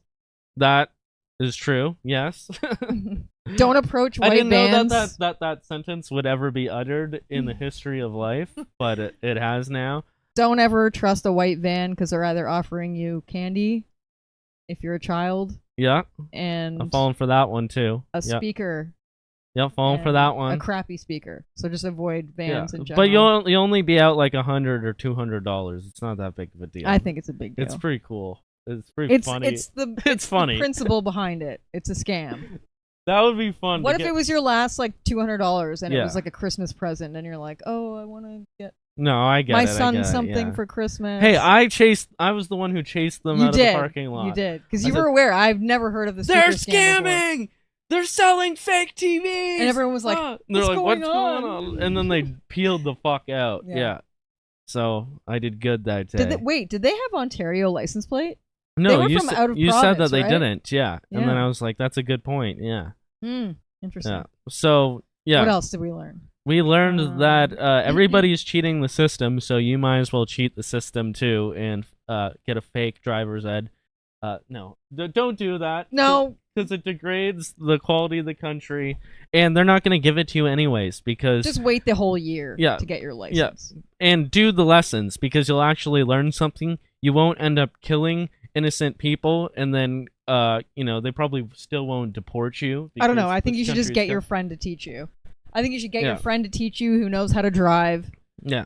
Go do the courses. They're actually useful, and the Indians are not going to give you their cheap 200 fake documents in order to get through anyways. They only do that for other Indians, and if they see a white guy come into their car and they don't trust you, they're going to get violent with you. They're going to make you go into a grocery store Yeah, you're for an gonna have hour. to hide in a grocery store for an hour. But at while least they there'll be stake good you out, snacks there. and they'll text you like, "I'll bloody fuck you up. Do you not know who you fuck with, bloody fucker?" Oh man. So yeah. And if anyone impersonates you or like North of Nothing, I think anyone on Telegram, East Coast Canadian, I think has Yes. his comments open. If anyone is impersonating them, it probably isn't them, most likely. Yeah. And they're It's asking most you if you have a likely- plan for the end of the world Yeah. and a monetary solution. Send them a picture of a deformed baby. Yeah, Or this ask one- them if they're doing this against their will and see what happens. yeah, this one in particular, and they'll probably say something like that. But on a more serious note, I guess when it comes to the driving thing, always keep your wits about you while you're driving. Practice defensive driving. Assume anyone could fuck up on the road at any time, so keep your distance from people. This is not like a high trust society like before, especially on the road. Things have gone worse in the past few years. If you're an employer, make sure people actually have their credentials, especially if they're a driver, because they're gonna screw you over too, with their lies if they lied about it. And if you order Uber Eats, order when it's raining. Yeah, to Or make a big things- snowstorm. Yeah, so it's more difficult for them. But also, in general, with all these different CBC, Fifth Estate, W5, Marketplace, all these different programs, they're a perfect entry point for you to share with your family and friends. Like, because I know when I go home, my parents watch the news quite often. And my dad will be like, I don't care, I know I you... didn't see it on the news. Yeah, I know you don't like the news, but I'll be like, no, I'll watch it with you, Dad, and my parents, and then we'll kind of analyze the news together, and I give them perspectives that they wouldn't have understood or caught on to otherwise. So it's a perfect time for you to sit down with your parents who don't get it. I know they're stupid boomers, right? But no, you go sit down, you treat them with respect, you try not to let these things get in the way, like the jab or whatever else, unless it does get in the way, in which, like, then that's their choice that they made to disown you. I know that has unfortunately happened to a lot of people, like politics gets in the way, but life is short, and, like, your family is family, and you don't want to, like, cause division based on those things. Like, if you don't have to, you want to try to get them to see your point of view. And this is a perfect way to do it. They probably understand the issue. But you watching these things with them and showing even the propaganda that CBC is doing, like, hey, look how the example of the good driver instructor is also an Indian. Yeah, they're trying to show you that, like, Indians aren't the problem at all with this, despite, you know, we didn't have these issues fucking 20, 30 years ago. What do you think of that? It's a perfect entry point to talk to people about these things. And everyone knows it's going on. Like I said before, we walk into a Walmart, we see that it looks like Little India in there. Something is happening. Demographics are changing drastically. Yeah. Well, they are here anyway. I don't know. So I think those are some of the best takeaways. Do you have anything else you want to say? I don't think so. I'm a little burnt out. I'm very burnt out. I'm having Jeet fatigue. I'm having scam fatigue. I think we're going to have to relax tonight and watch some Sopranos and really we went for a good workout last night, and yeah, you know, I do deadlifts now and I bench press now, so yeah, she's pretty good. She's real feisty. She's putting in enough work that she's sore after it. So yeah. She's doing a good job. Yeah. And oh, you're gonna show them the sign. Yeah. One more funny thing before we go. This is a sign up at the gym, and you could take a gander as to why this is there. Just take a guess. Basic hygiene. Make friends with me, and it's a literally deodorant. These are like deodorant. Basic. Always wear deodorant. Wear clean gym clothes. Shower every day. Clean equipment. Basic hygiene skills. Is this a gym like for kindergarten students? I'm not sure. Well, even kindergarten students wouldn't smell like that, so I don't know what's going on there, but interesting nonetheless. Well, anyways, it was a fun stream tonight. I think we went for like a whole 3.5 hours there. It was a good one. Like I said, I've taken a bit of a break from normal streaming, but I will come back every once in a while and do streams like this when the motivation strikes. I am working on some big things behind the scenes, so I'll keep on doing that. Can confirm. Yeah, and you'll see it soon enough, don't worry. And yeah, thank you guys for all coming out. I see another super chat on Rumble from Cunning Drogger. Good to see you again, buddy. Did you guys see that they're opening up the rescue efforts to families of Canadians in Haiti? Yes. Yeah, I saw that. It includes their family and their cousins and their cousins and... Yeah, so hopefully I'll get to chill with Barbecue's nephew, and he'll tell me what the difference between dark meat and white meat is. And that'll be an interesting conversation. You know, I love being culturally enriched like that. It's the cuisine. It's the cuisine. Yes, we need the cuisine. Well, thank you, man. And yeah, wash your GD ass, Diagoyam says on Entropy. Well, it was great to have you all come out. Thanks for showing up on each platform. And yeah. Have a good night, everybody. Yeah. We'll see you again soon. I don't know when. I'll see you guys in the chat. Oh, April 20th in Oshawa, I'm doing a stand-up comedy show. I'm going to post more about that soon as I get more details about it, but that should be a good time. Nice. Saturday, April 20th. And it's new stuff too, right? Yeah, and I'm going to be doing normal stand-up comedy, some new stuff. So, yeah, you will not have heard it before. It's funny. I've heard it. Yeah. It's funny. Well, thanks. All right. Well, good night, everybody. Cheers. Let's play a song to set these guys out. Should we do Pajiter and the Monkey Man again, I or think they should we wanted to pick? hear Depeche Mode. What's that song? What was the song? Depeche Mode. People are people, so why should it be? Oh, so that was a song. Yeah, it is. Yeah. Okay, well, There we go. I'll play not the music video because it'll get the video blocked. And yeah, the replay will definitely be up on Rumble. It might get cucked on YouTube because of all the copyright, but yeah, we'll end it up on this song by Depeche Mode. I don't know it, but someone mentioned it before in a super chat. So, cheers, everyone. Have a good night. See ya.